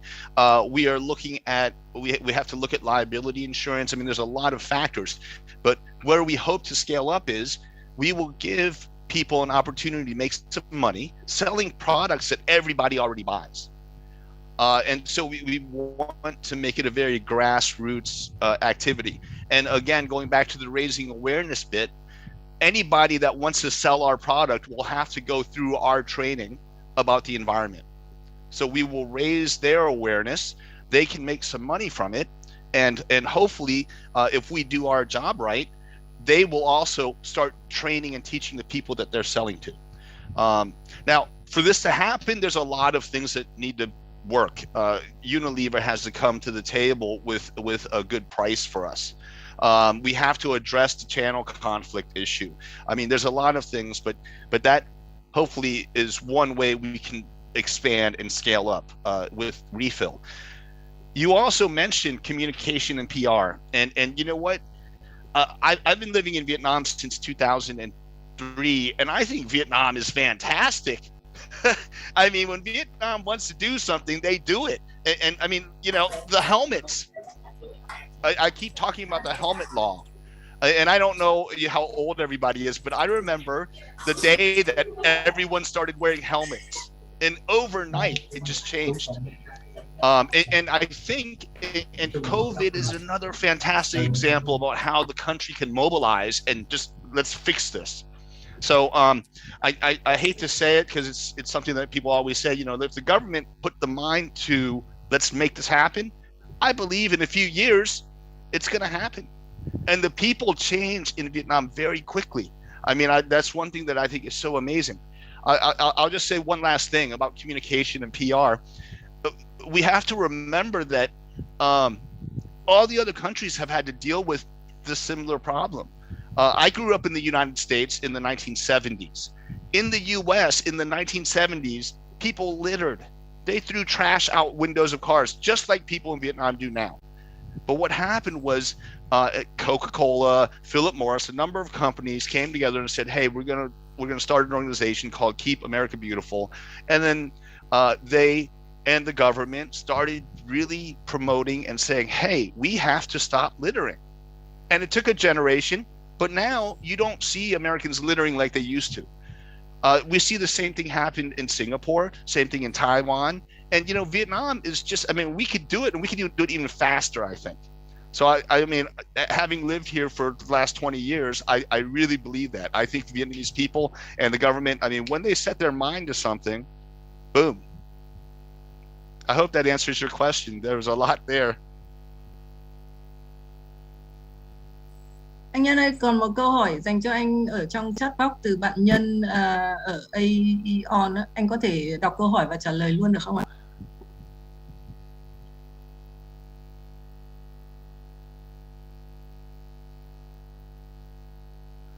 Yeah, that's a good question. Wow. Yeah, but I think you can do both. I hope that profit and planet are two things that we can put together. And like I mentioned already, I mean, right now, I mean, I think a big part of it is just the mentality of for me, the mentality of the entrepreneur or the investor. You know, right now, and especially in Vietnam, because, you know, Vietnam 30 years ago, there was not a lot of money in the country. So right now, everybody is making money, you know, and which is fair. That's fair. But I think that if we change the way we look at it, and I mentioned this before, we don't look at how much money the company just made for the company. We also look at how much money the company saved for society. And then we can start being more positive about planet and profit working together. See, for me, one of our big KPIs for refill, it's not sales or revenue. It's how much plastic did we save from going into the environment. And then I look at that as, okay, we saved this much plastic. That translates to a dollar figure that we saved for society. So if that's how I think of that. I don't think of profit for refill the company. You know, I'm very lucky. I have a job at RMIT. I love teaching. You know, and I don't need to be a multimillionaire. Although, no, that would be nice. But, you know, so I have my full-time job and I do refill as, hey, can we do this and prove that it can actually help society by bringing more money to the people who sell our products, which is the program I just mentioned, and also save plastic from going into the environment, which is then actually helping society with a cost. I hope that makes sense. I know that's very idealistic. You know, that's very probably not the most realistic thing, but you know, that's me. I'm a hippie.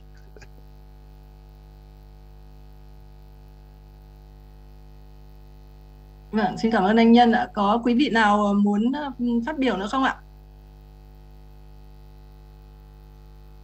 Vâng, nếu mà không thì tôi xin phép có vài lời để chúng ta kết thúc cái buổi hội thảo ngày hôm nay. Vâng, kính thưa các quý vị đại biểu, như chúng ta đã biết là Việt Nam thì đã có, như anh Mạnh đã trình bày cái hệ thống pháp luật về kinh tế tuần hoàn. Và cái định nghĩa về kinh tế tuần hoàn cũng đã cho thấy là ba cái tiêu chí mà chúng ta cần phải đáp ứng được, đó là tiết kiệm tài nguyên thiên nhiên, thứ hai là kéo dài vòng đời của sản phẩm, thứ ba là giảm cái tác động xấu tới môi trường.